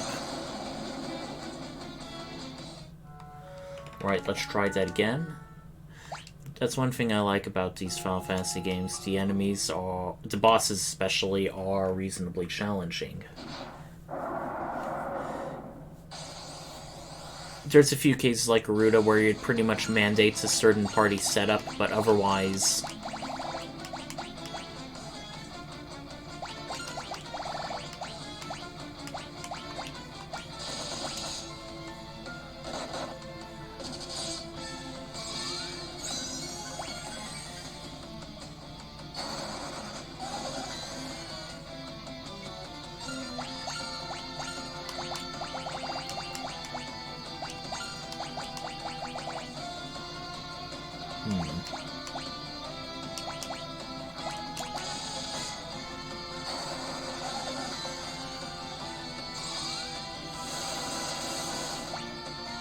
Yeah, now that's what I'm talking about.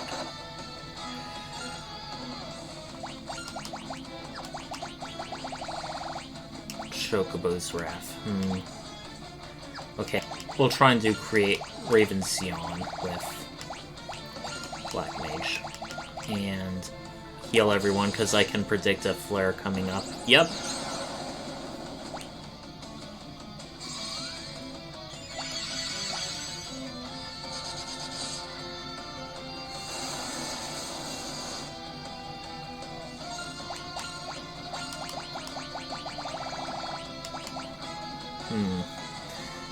Well, good a time as any.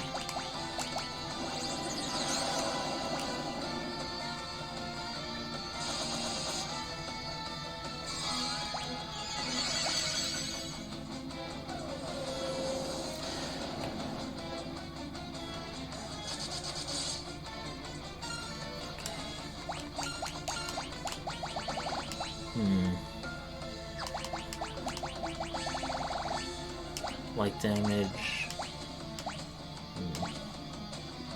Intense lightning damage.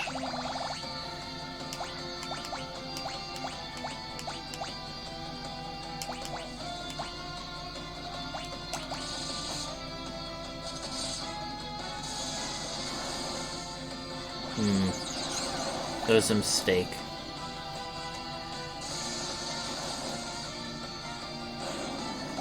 Just in time. Never summoned down. And the greatest of them all, Bahamut. And a high potion. Bahamur. Really? Really? Come on. Come on. That's just cringe. Oh well. Let's see where else we can go.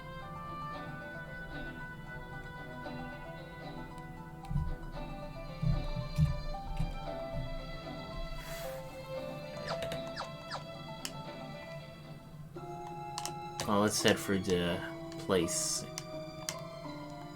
The dungeon. Because if we try teleporting out normally, we'd go back to that empty area where we fought Bahamut.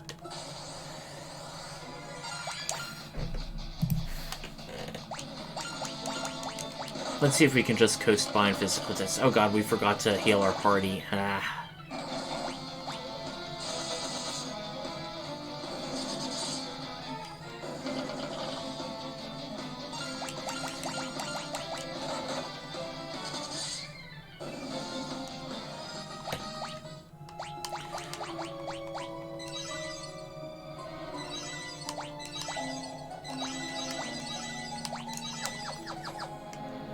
That should have everyone good now.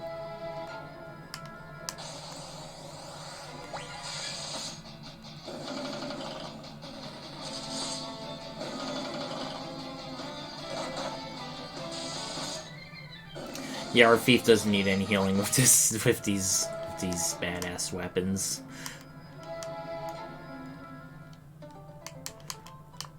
Right, now let's buy our last Giga White Magic.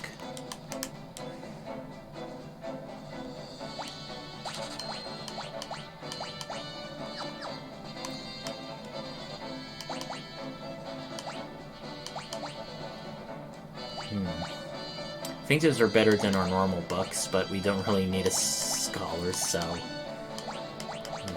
dual hack in.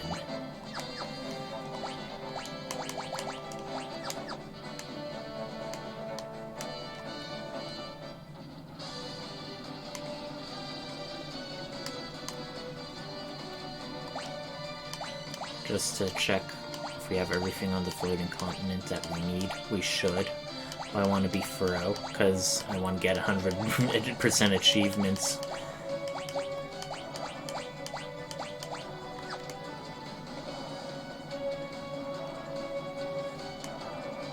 Alrighty. Now we gotta go to the Cave of Shadows, which is a bit of a maze, as you'll find out soon enough. Wait. Actually, yeah, I think I got...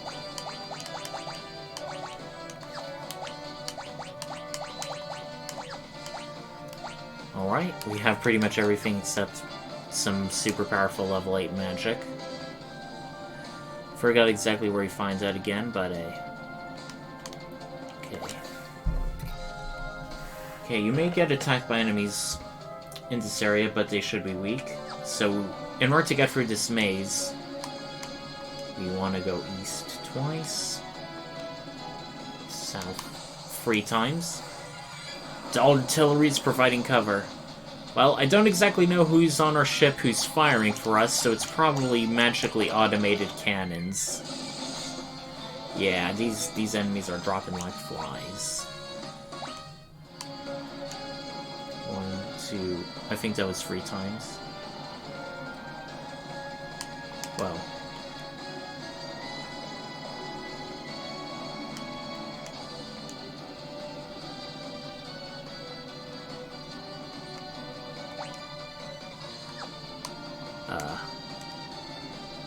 No.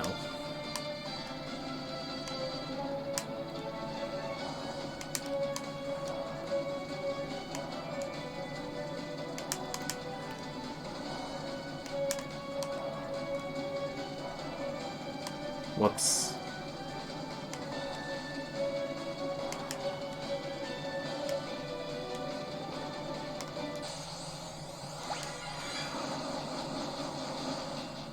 If only the artillery can just one-shot them all. Save us all the trouble.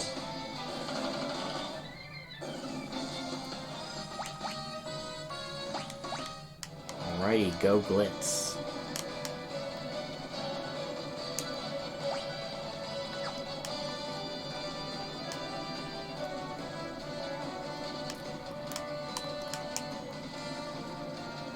There we go.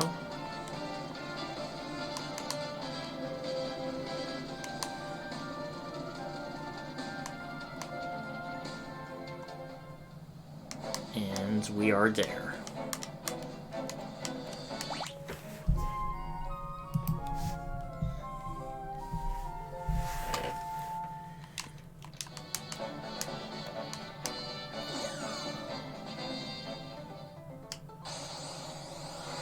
What enemies do we have to fight here? Oh, gargoyles. Nothing special. Man, did you see how much damage? Whopping 4,000. 5,000, even better. I'm highly motivated to have this as our big party. Okay. So, just guessing with the Cave of Shadows. Let's see. Dark Knight. Careful. Multiply an attack with normal swords. Say no more. Hopefully our thief should be able to easily one-shot him.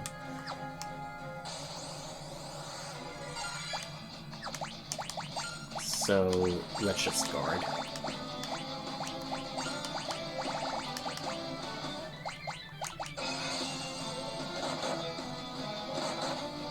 Let's see how hard these enemies really are. Okay.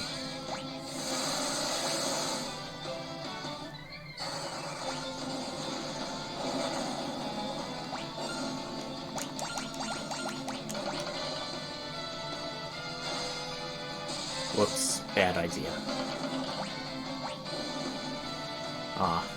When they divide, they split their hit points too, so that's manageable.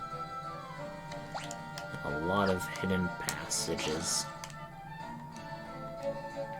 Sir, are you alright? We asked. I thought I had mastered Dark Blade. I was wrong, but perhaps it's fate that brought us together. Ah.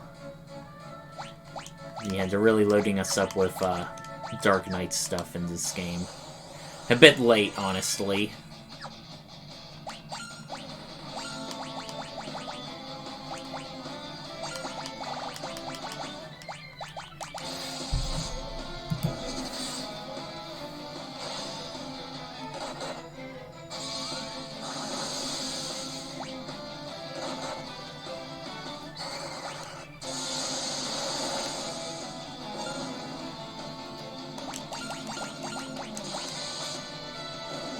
Yeah, perfectly manageable without a Dark Knight. Splitting up thing is really just a gimmick at this point. A minor, to non-existent inconvenience.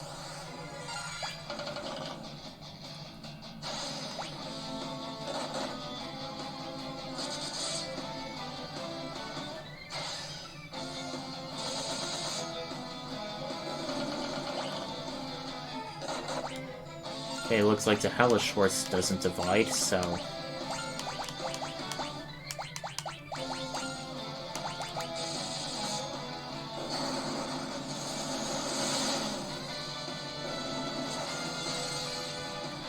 Got all these cool jobs, and once again we're defaulting back to the standard Classic 4. Well, it's boring but practical.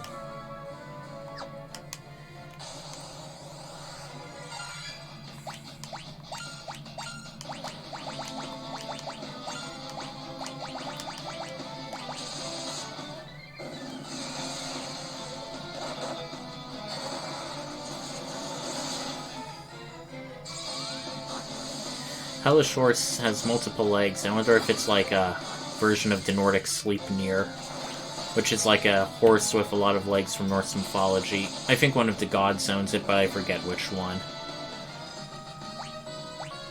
Alright. 72 job level.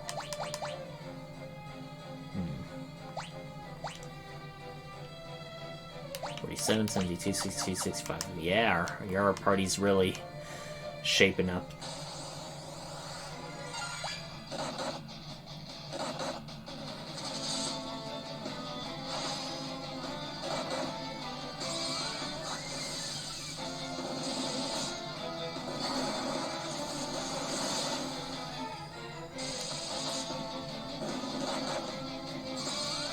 Take him out, please. Thank you. Lilith's Kiss. Most likely we already have it.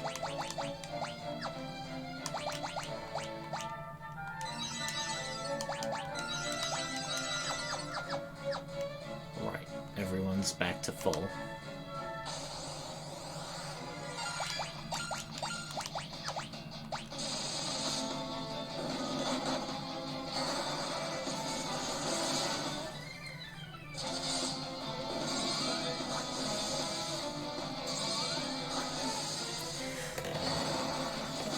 Yeah, at this point in the game, we can easily just get away with, like, casting a bunch of low-level magic spells. Even despite the lack of efforts intense in this game, it's... the more you train and higher level get, the more efficient you can just cast all day, which I like. Unlike Final Fantasy I, where even at the highest levels you still gotta be a bit conservative with your magic. Although Final Fantasy I also has, is this a secret area? Yes, it is. Even, I said in Final Fantasy I, even that game has some items which are infinite use that that can cast a certain spell, and some of the spells they do get are pretty good.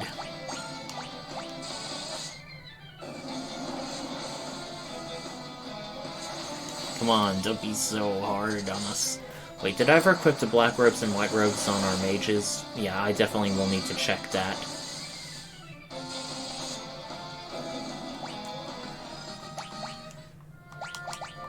Okay, white robe. Yes. Yeah, I do. I don't know why I tricked myself there. Genji gloves. Another Dark Knight thing.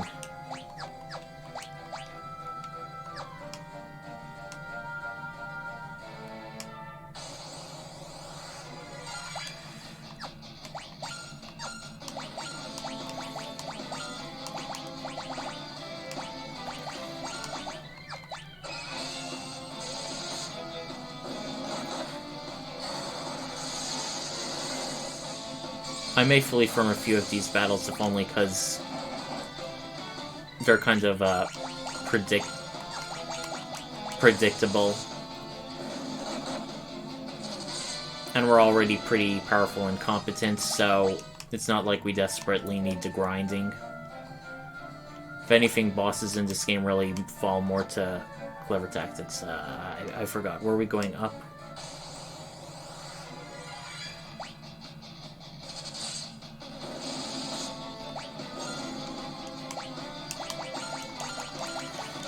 Sorry, I sometimes have a poor sense of direction.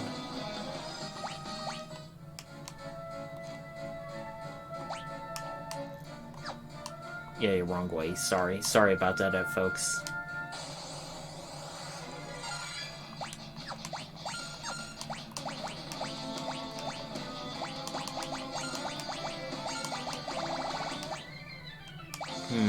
To quake or not to quake? No, I thought I would do arrow. Sorry.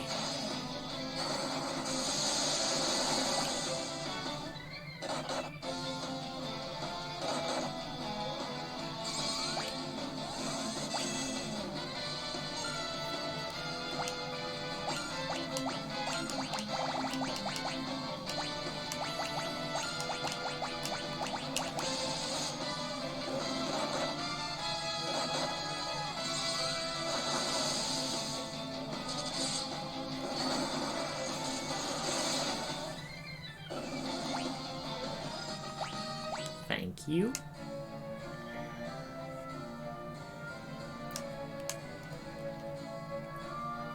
Okay. Now, normally that would be like, oh, where do we go? But, it's obviously only one route.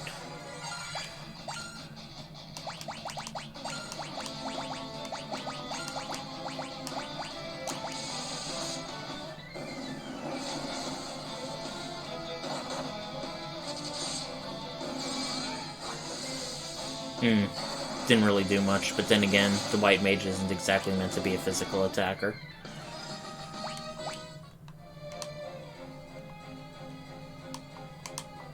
Alright.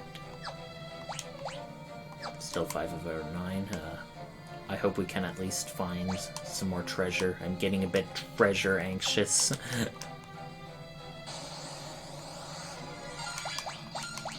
Okay. Yeah, it's the same battle you've seen plenty of times before.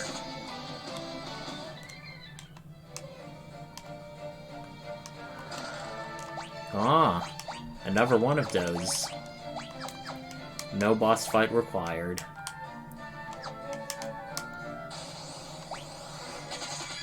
Ah, Deathclaw. The enemies are starting to get tougher.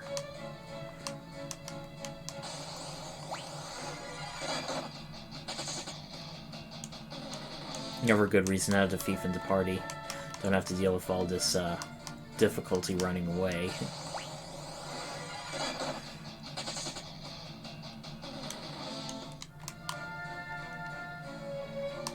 Right. More secret passages.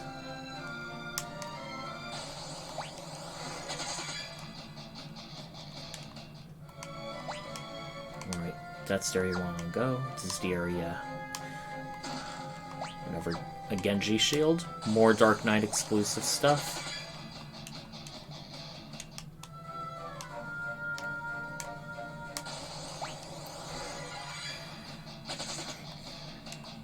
It is so funny in the game how, like, dual wielding is really, really good in Final Fantasy III, whereas in Final Fantasy II you usually want to keep a shield equipped most of the time in order to help increase your evasion. Because, you know, our evasion, we don't evade anywhere near as much as we did in Final Fantasy II. It's definitely a game that's definitely built differently, even if a lot of the core mechanics are fundamentally the same.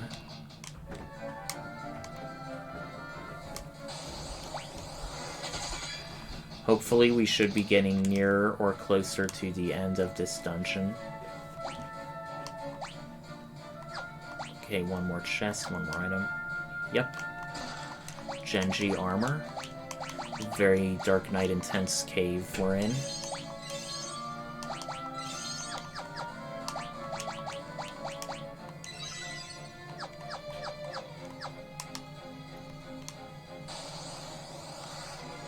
And no, it's not as simple as, oh, we see a passage short south, can't jump off the bridge, we have to go around the long way. What, are you scared of a little water? Yeah, it's just another artificially lengthening thing. It may almost trick you. Well, hey, look, that's where Defang is, but nope, we gotta go this way. It's a long way around.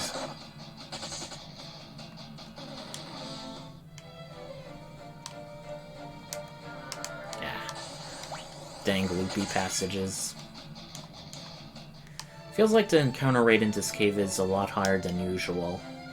Or maybe it's just me. Even though we're ambushed, we're still gonna flee. Don't want to waste time fighting.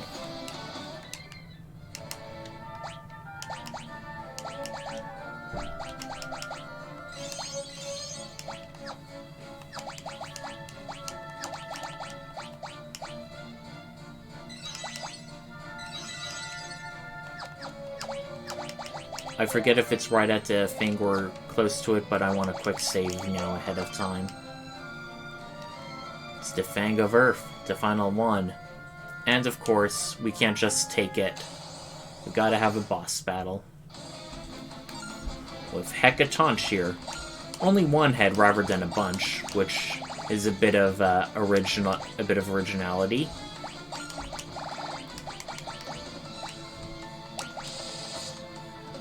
We're gonna want to haste our party. Looks like he can counterquake us. That may be a bit problematic. Let's hope this does not heal him. Oh, it damages him. Good, good.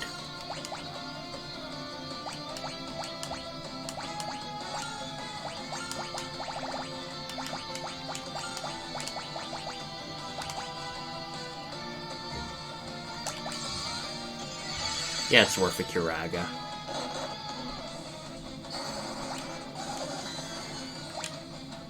Dude, that did an awful lot. I can't remember whether or not humanoid-type enemies are weak to poison in Final Fantasy III like they are in Final Fantasy VI or not, but regardless. We're gonna use it again. Damn, it's good.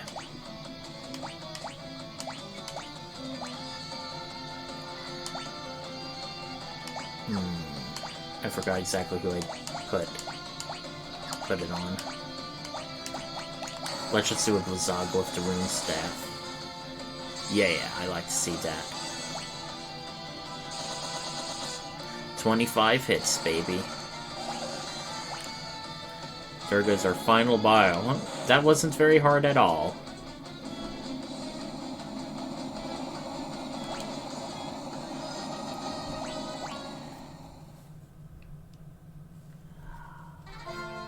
All 4 fangs. Let's go back to Manor. Doga and Unei are waiting for us. Well, let's not keep them waiting any longer.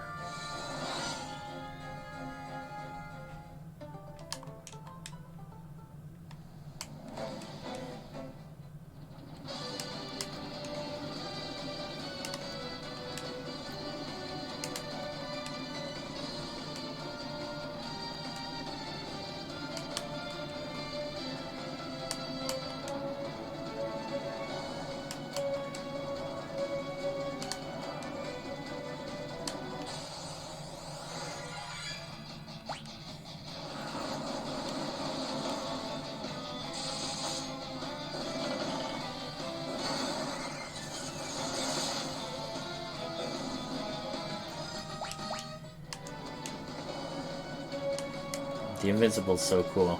It does come a bit late, and Tori is pretty weak, but at least it gets points for style.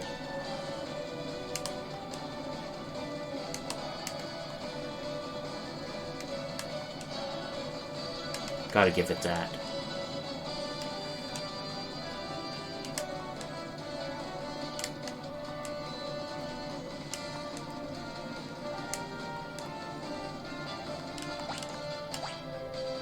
Yep, everything in the cave that we need.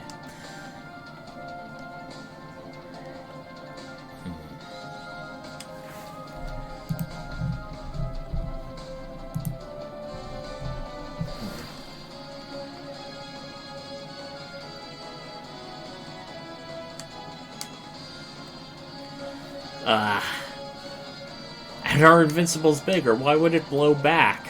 Oh well. Guess it's back to the Nautilus. Suppose they didn't exactly want to make it feel too obsolete, our last airship. I am a bit curious of which of the Final Fantasy games has the most unique vehicles. Because this one has at least 4. 5 if we count the canoe.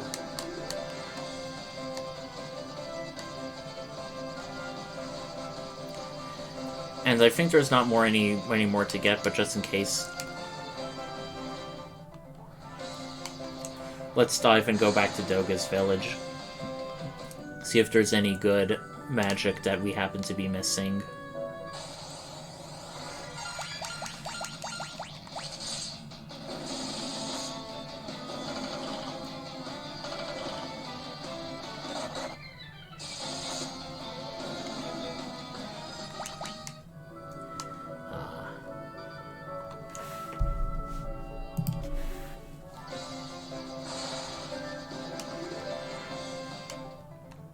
Let's go and see.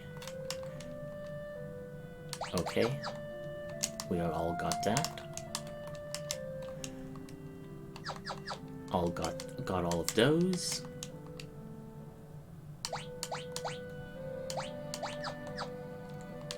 Same here.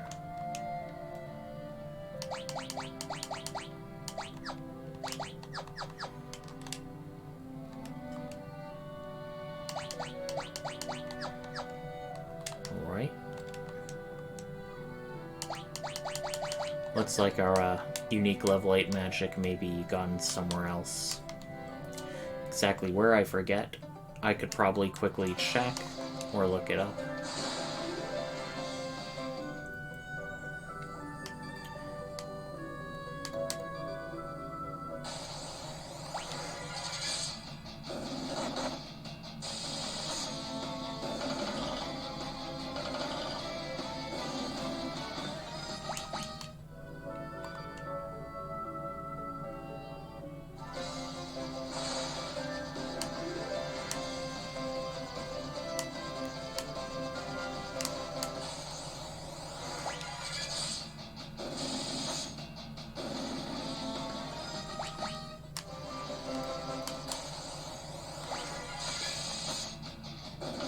Alright, nearly 7,000 damage with our thief.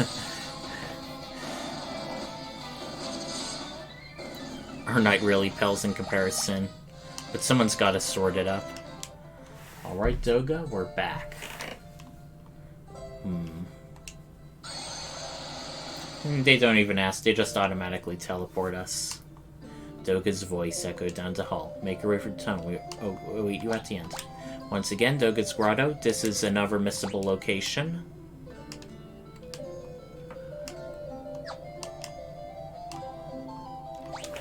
So, I want to be extra careful and make sure I can find first.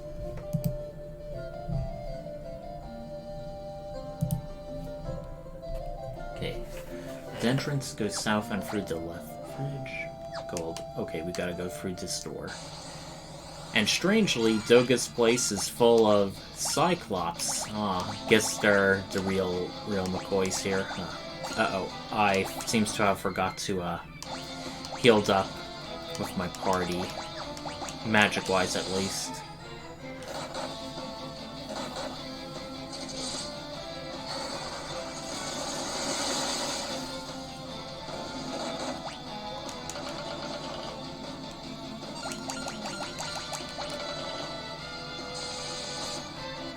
Yeah, that was a bit of waste. I could have petrified him next go.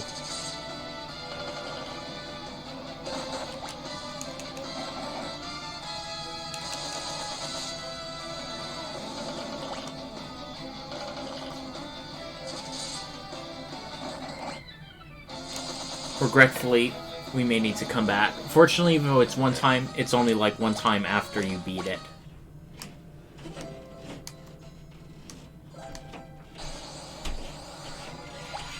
Ah.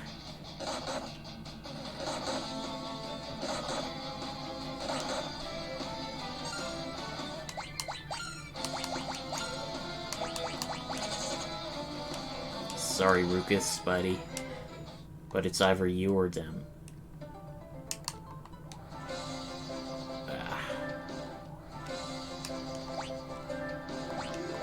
Do I really want to go all the convenience of going all the way back? No, I don't.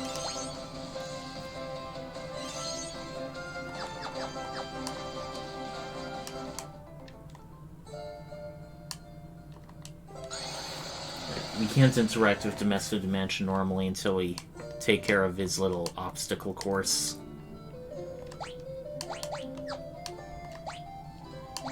Wait, why is our knight in back? That doesn't make any sense.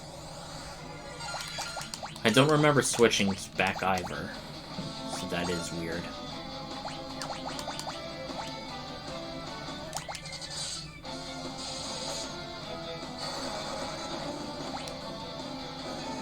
Decent amount even with level 1 magic.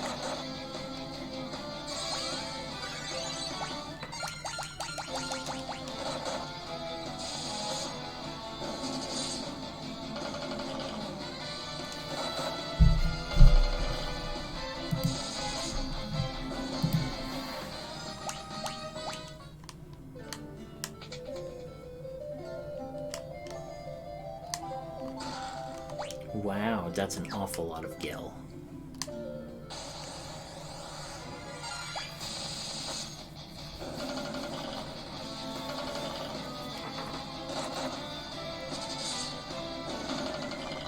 Okay, our thief should one-shot him now. Yeah. Another 20,000 gil. Man, I'm feeling like a rich...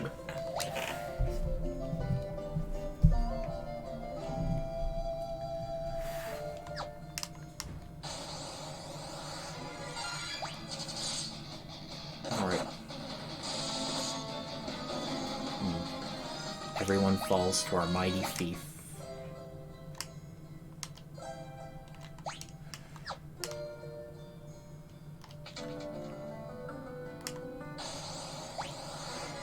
Humbaba. And ogres, which are, like little bull-like things. That doesn't make sense. Humbaba was a full-on boss in the Final Fantasy VI, but it's just a regular ogre-like enemy. Humbaba in Final Fantasy VI had horns, so I think it would have been more appropriate for the bulls to be Humbaba and the ogre to be, well, the ogre. I don't think we've seen Shining Curtains before. Ah, they cast Reflect.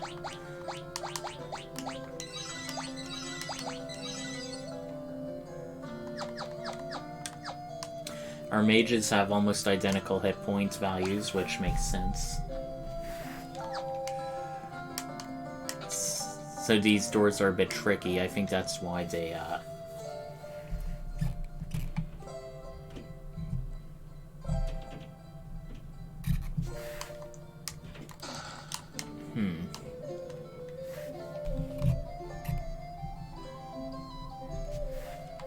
Is there something down there? I may quick save in case it actually progresses us. It's been a while. Ah. I don't feel like wasting an entire turn just going to rows. So I'll just scram. Like a ram. On the lamb. That could be taken more than one way. Oh, it's just an empty room. A trap room. We haven't seen one of those in a while. How very Final Fantasy II-ish.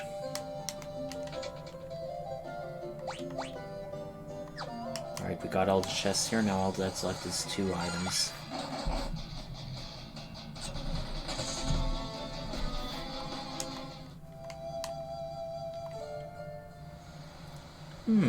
Waterfall noises. I think this is a first for the game. Kinda surprised it took this long.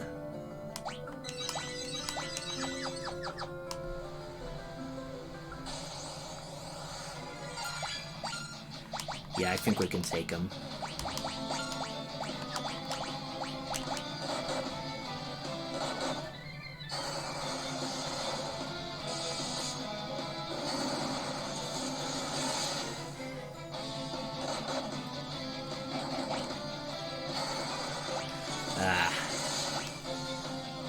Regrettably, we may need to pop off some Asuna or just have our thief finish the job.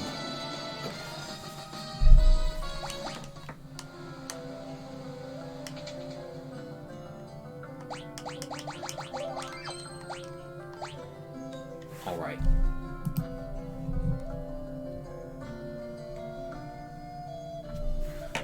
Okay, I'm not missing anything. And now we find Doga and Unei awaiting us. But, of course, a boss battle. And our party is really stumped by this. Long ago, mankind became so hard, too powerful for them to wield. They were sealed in Eureka, but now they are necessary. In order to go there, you need the key. But they need massive amounts of energy that they can only produce in battle. Okay, just do a practice bout. But no, it's gotta be a fight to a death. But wait, they're immortal, right? So Xande's the only one who became mortal, so this should be in our favor. This should be against our favor, but no. I guess by immortal they mean can't die of old age. Since we're gonna be fighting Unei, I still wanna have good level magic on our side.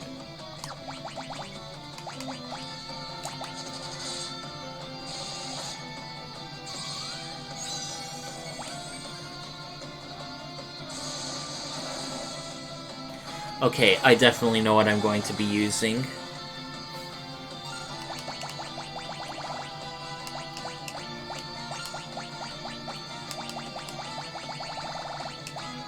Or should I? No. I think I'll save those for when we're fighting like some sort of really tough battle. I feel like that would be much more prudent.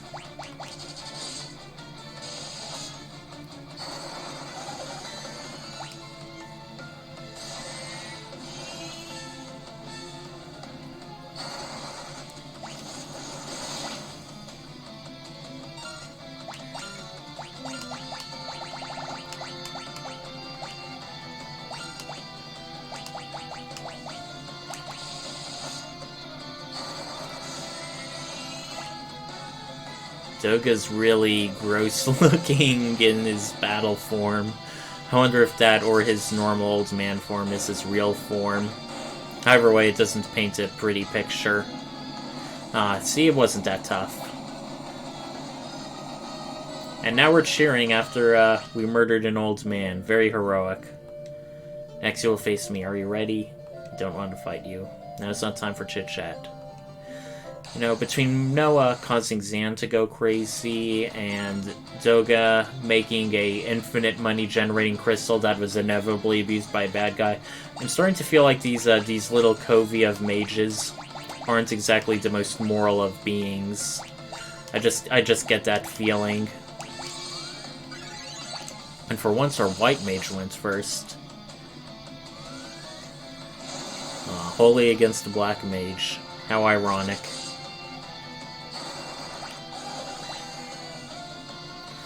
But they're weak to bio. Just like, or at least take a lot of damage from it. We only have one reflect, and... Ooh. Uh-oh. Pretty tough. But it's mostly single targeting, or she's mostly single targeting us, so this should be a very doable battle.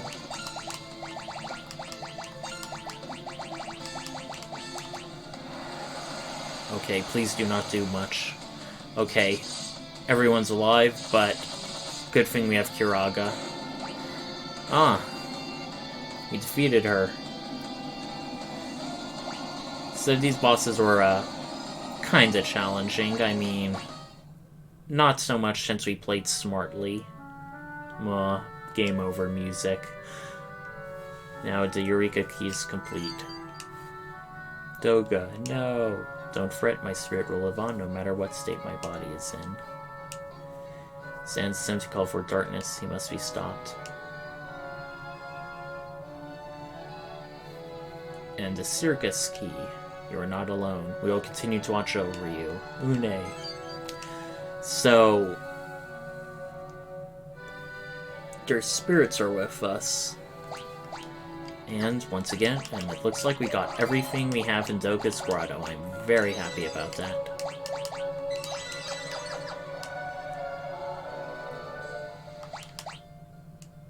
Well. Can't blow this popsicle stand too early. Oh well. We'll have a few more random encounters. The experience will be good for us.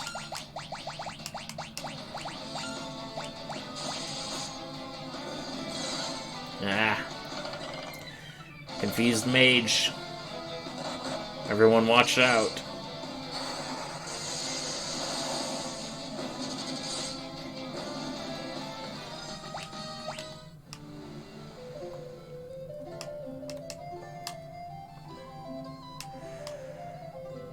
Closer and closer. We're starting to get to the end of the game. I'm very excited to report.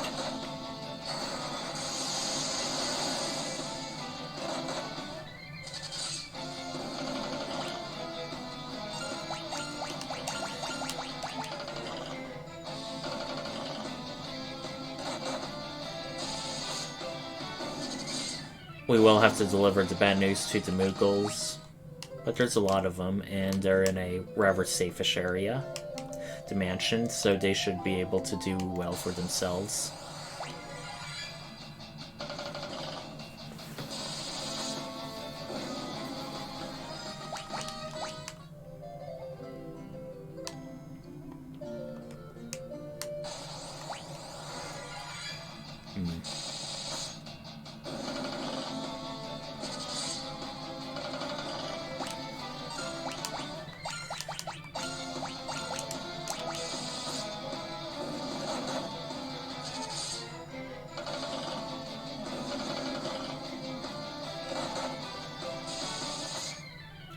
Sorry for the dead air, folks. I really don't have much to say or add at the moment.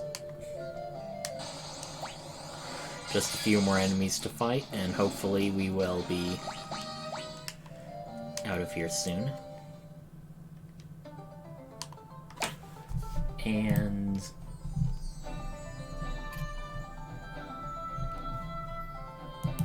Ooh. Well, wait. Yeah, let's go to the... Now we're in Doga's manor for real. We cannot go back. Aww. Making Moogle sad is terrible. Why do you have to make us do this? Doga and Unei? That's really immoral of you. Okay, we got all of those.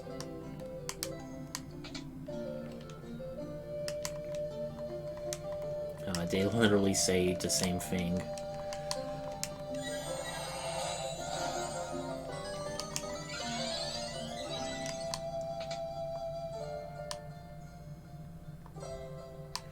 Right, now let's get out of here. Save our game.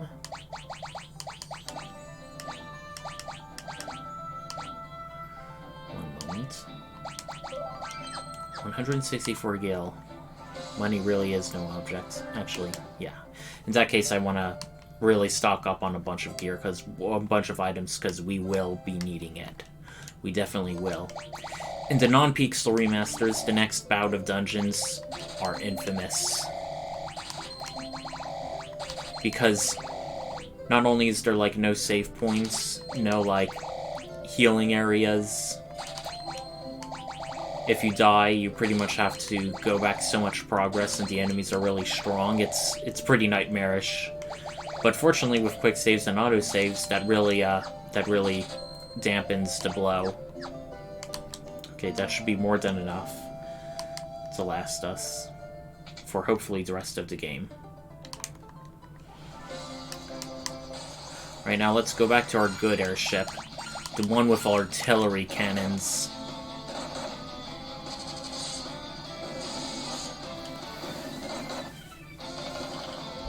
As much as I consider running away from these enemies, it's quick to level up our job levels by taking actions, so we may as well get a few of those off.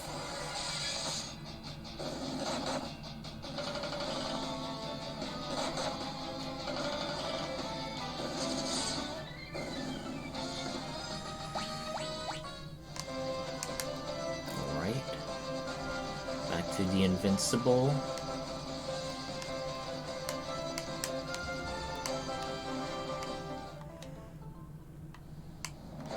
All aboard.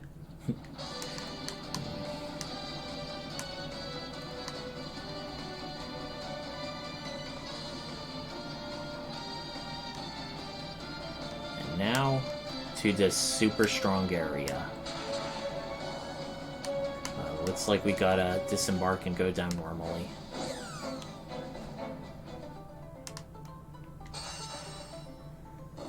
That's our first pair destroyed.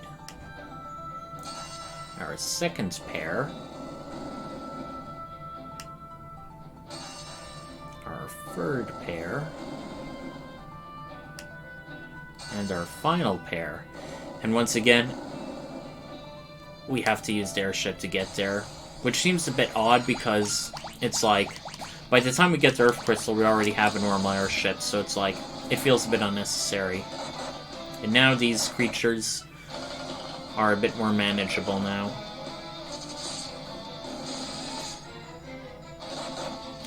They even survived a thief. Still a bit impressive. Gotta give them that. Definitely gotta give them that. All the props.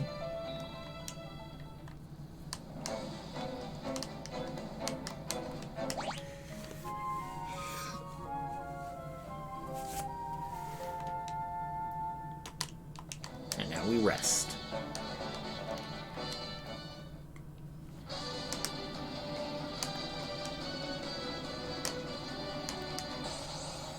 Oh, we're still attacking enemies in this section. Still super weak. I wish they did get stronger air terrain enemies in this game.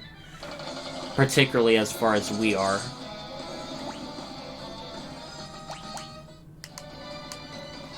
And now we're in a very big forested area with a maze we cannot get through, but we do have a crystal tower that we saw way, way back. Well, It's Xande's headquarters, where we'll be finding him.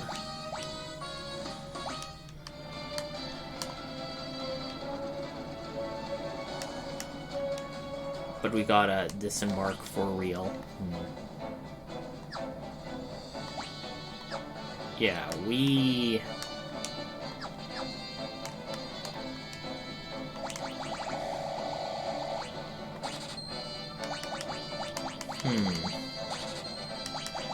A bit more than necessary, but just in case.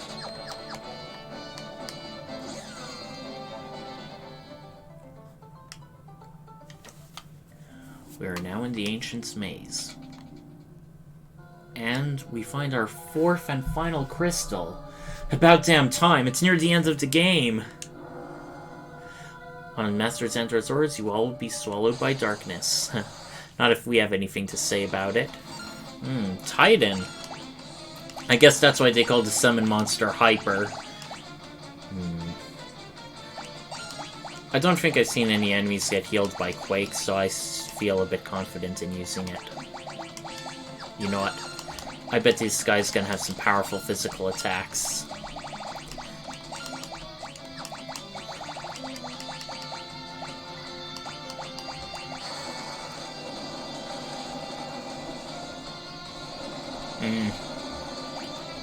Counter Quake.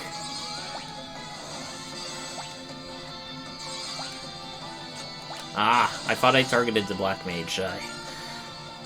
Sorry for slipping, folks.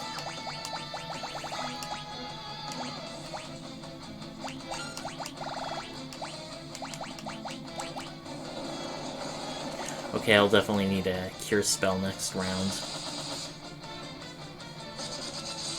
Or rather, more for my knight than anyone else.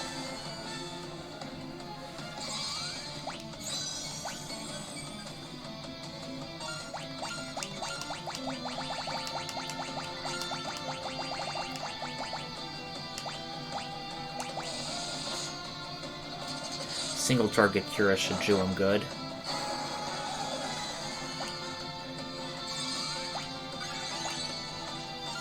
Yeah.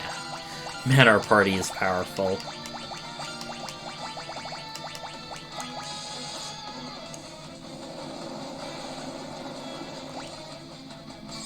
Ouch.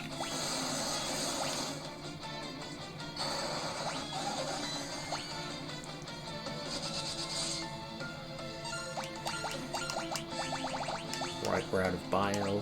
What should we use? You know what? Let's do Drain.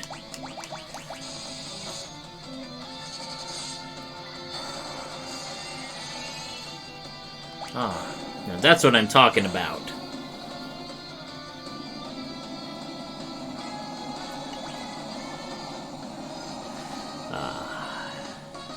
That's really nice. And now it's all ours. It's the fourth and final crystal, the Earth Crystal. Well, no, Xande is using my powerful death to seal his punch. I'm calling him immortal. You're really rubbing it in. Oh well, cast away to Cloud of Darkness. That's premonition for later. Receive new titles. Magus, Devout, and Summoner jobs. Now, even though we got all 4 crystals, you may notice that we heard about a ninja earlier, but ninja isn't among them. Well, we'll find out why. Sacred Star is a conductor for light. Plans to use amplifier fire powers, so go to Circus Tower and stop Xande. Well, as I was saying before, I think this is the first Final Fantasy game with a totally optional dungeon, and that's the Forbidden Realm of Eureka. In addition to having, like, a really super good optional ultimate weapons, it also has 2 more jobs, which are, like, among the best in the game. And it also has 2 shops selling really good level 8 magic. And before we go any further, let's talk about the free class we have. Magus and Devout are basically like Black Mage and White Mage, but like better in every way. Summoner is like the Evoker, but better in every way. A bit boring at this point in the game, nothing really truly different, but much like the Monk and the Black Belt, so too is the Magus and the Devout and Summoner. They have like cat ear hoods. That's kind of cute. We definitely want to keep our thief. He's just so good. But do we want to change our knight to anything else? I mean,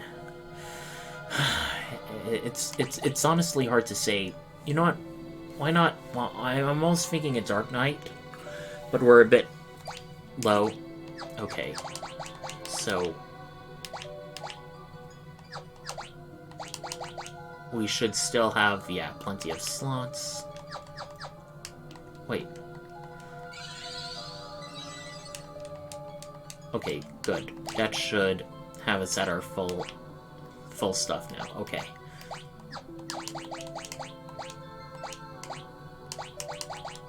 Okay. Oh, good. We're getting a lot of status resistance stuff.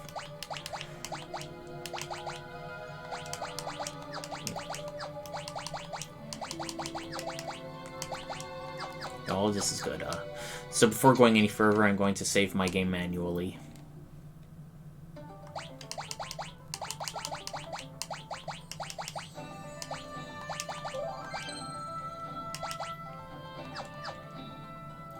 And go for the Ancient's Maze. This may take a while, but I think we can get through it.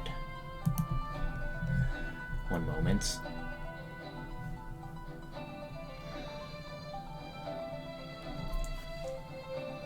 Interesting thing in the 3D remake, there were a lot more of crystal jobs. It gave us the Black Belt and the Ninja, as well as the Onion Knight, which, unlike in the original game, is a very special job that can do about almost anything. We also got, yeah, the Devout. We also got the Sage, which is like the ultimate magic class, much like the Ninja is the ultimate physical class. Okay, so there's some fairly powerful enemies, but nothing we should be incapable of taking on. We also have 15 chests to get. It's basically literally a massive maze surrounding a crystal like we saw on the world's map. I want to be conservative and save some of our higher level magic. While the downside is we have to retrain these jobs from level 1, they are an improvement in every way to the Black Mage and White Mage, so we're going to do our due diligence in leveling them up now.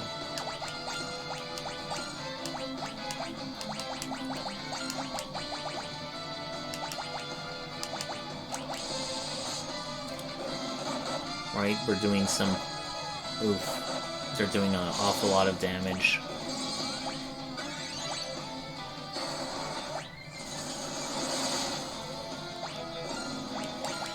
Okay. Yeah, I knew he was gonna do that.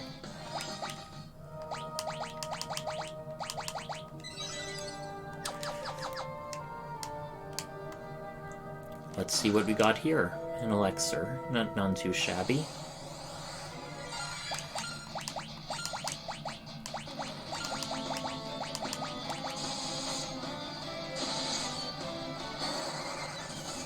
Alrighty, even though we're much lower job level than Knight, we're doing a decent amount of damage with our dual-wielding katanas, so I'm glad to see that.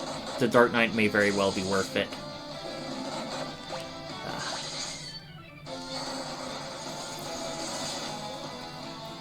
Yeah. And it's not just the Ancients. We will also need to go through a possible optional dungeon and then like a final... and then the Crystal Tower, so yeah, it's definitely an endurance run. Okay,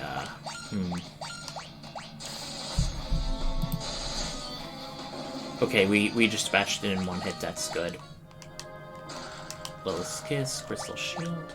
Who can use that? Pretty much everyone. Our Dark Knight is surprisingly fragile, so I'm tempted to just do that, if only to increase stuff.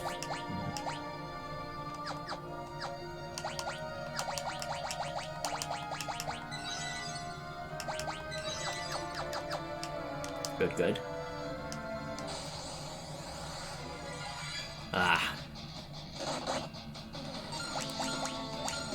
No, wait. If it's a Bone Dragon, it's gonna hurt us when we try to do stuff.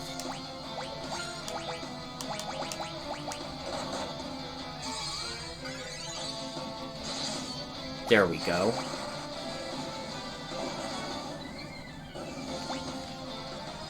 Just enough to dispel it. Yeah, yes. We want to go up first. Okay, crystal mail.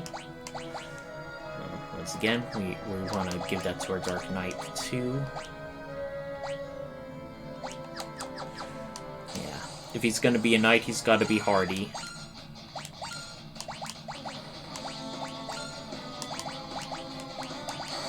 Thanatos. Don't you mean Zolahan? It's like a... I don't think Thanatos is associated with being a headless horseman.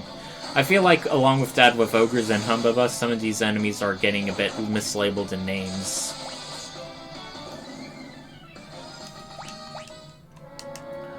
Her mages are so fragile, it's not even funny.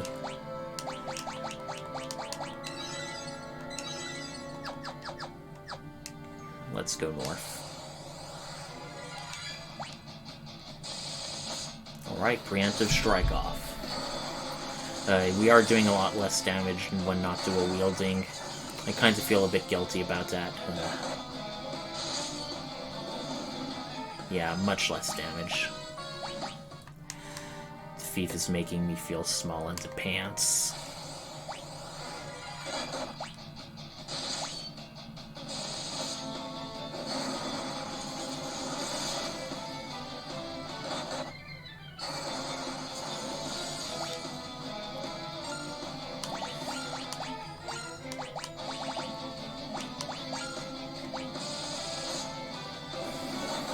Gotcha.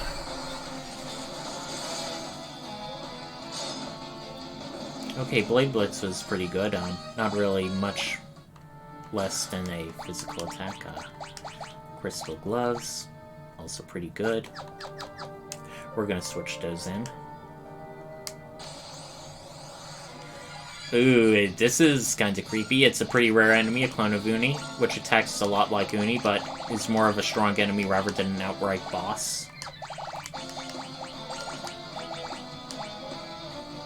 Wow, for some reason we have a lot higher level slots rather than like level 4. That's a bit strange. I wonder what's up with that.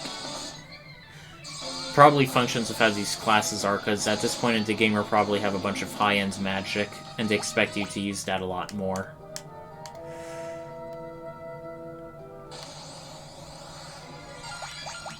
Okay, we can easily finish this one off. Ah! Oh, I think I remember. This greater demon can summon, in a few cases, enemies that you cannot randomly encounter in the dungeon, so they're also useful for monster completion, but since that's very contextual, we're just gonna wipe it out. Sorry, folks, if it's not a true 100% run, but on the other hand, I respect all of your time. Omni Rod, Phoenix Down, and a Break Blade. Let's see. Knight only. You're really, really tempting me, game. An Omni Rod. Can sometimes cause gradual petrification. Oh man. I'm really sorry to say this, but I think going back to the normal knight class may be just better. I mean, we are near the end of the game. May as well. Just feel kind of bad for doing it, but Dark Knight, you had your chance. Had your chance and you blew it.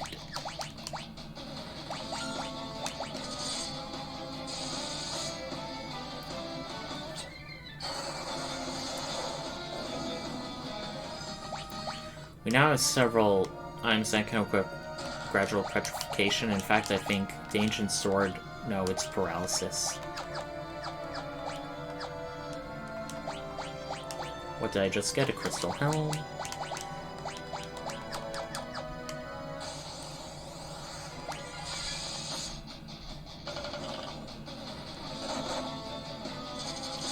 This one is, I think, immune to petrification, so... Dual Hacken. For Viking, but... I think we're best as a knight.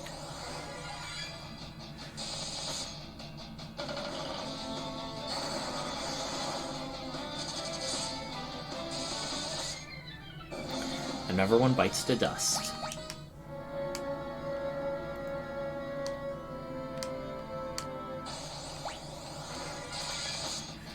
Oh no, no, no. Should not have had auto battle on at that time.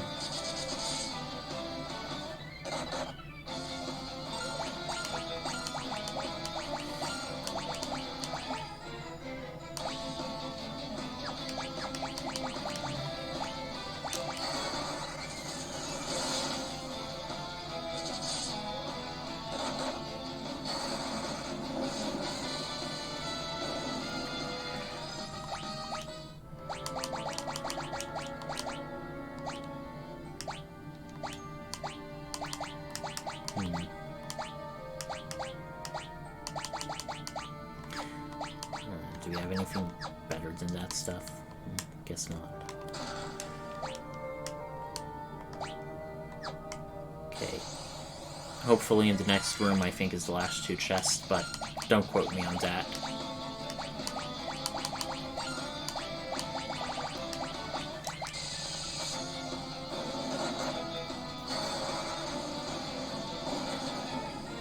Nice.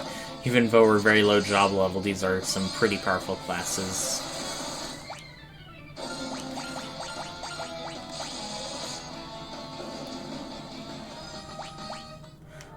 Level 90. I think we very well may hit level 99 with our, hold on. Looked like the Twitch was sputtering a bit. Back attack. Ow, that did so much. Okay, thank you. Hit my knight instead. He can take it.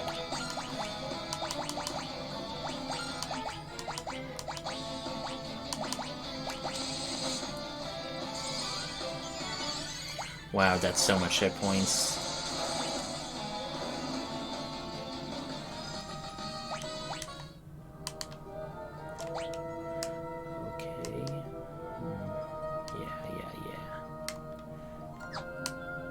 Yeah, it can only really be one more area.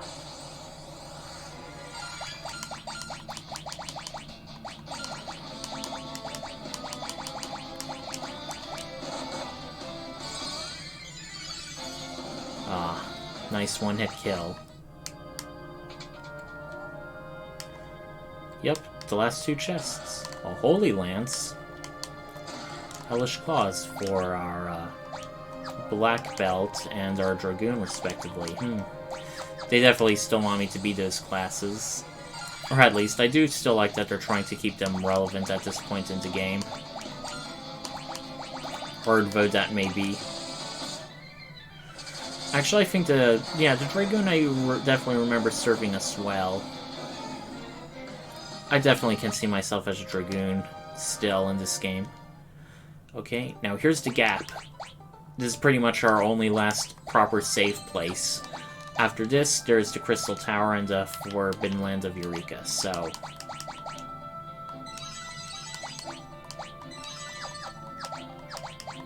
I feel like I shouldn't have used those spell slots. And man, it's been a pretty short game, 11 hours, not including like the hour or 2 of off-screen grinding. 20 free chests. And before we go any further, let's use the Eureka key. I am the door to the Forbidden Realm of Eureka. Resting place of weapons deemed beyond mankind's power. Visible wall is blocking the path. Well... welcome to our first and only optional dungeon. Well, the Sunken Cave was also technically optional, but, you know, and Ceronia Catacombs and Bahamut's Lair, so... yeah, there's actually a lot of optional dungeons. Well, it's going a little past 3 hours, and we're pretty close to the end of the game, so I think this is a perfect area to stop. As usual, it's been great hosting this, and I look forward to completing yet another good Final Fantasy game. Wow, we may even be done before the end of the month. I'm kind of wondering what to play after this one. Until next time, everybody, Quasar Night out.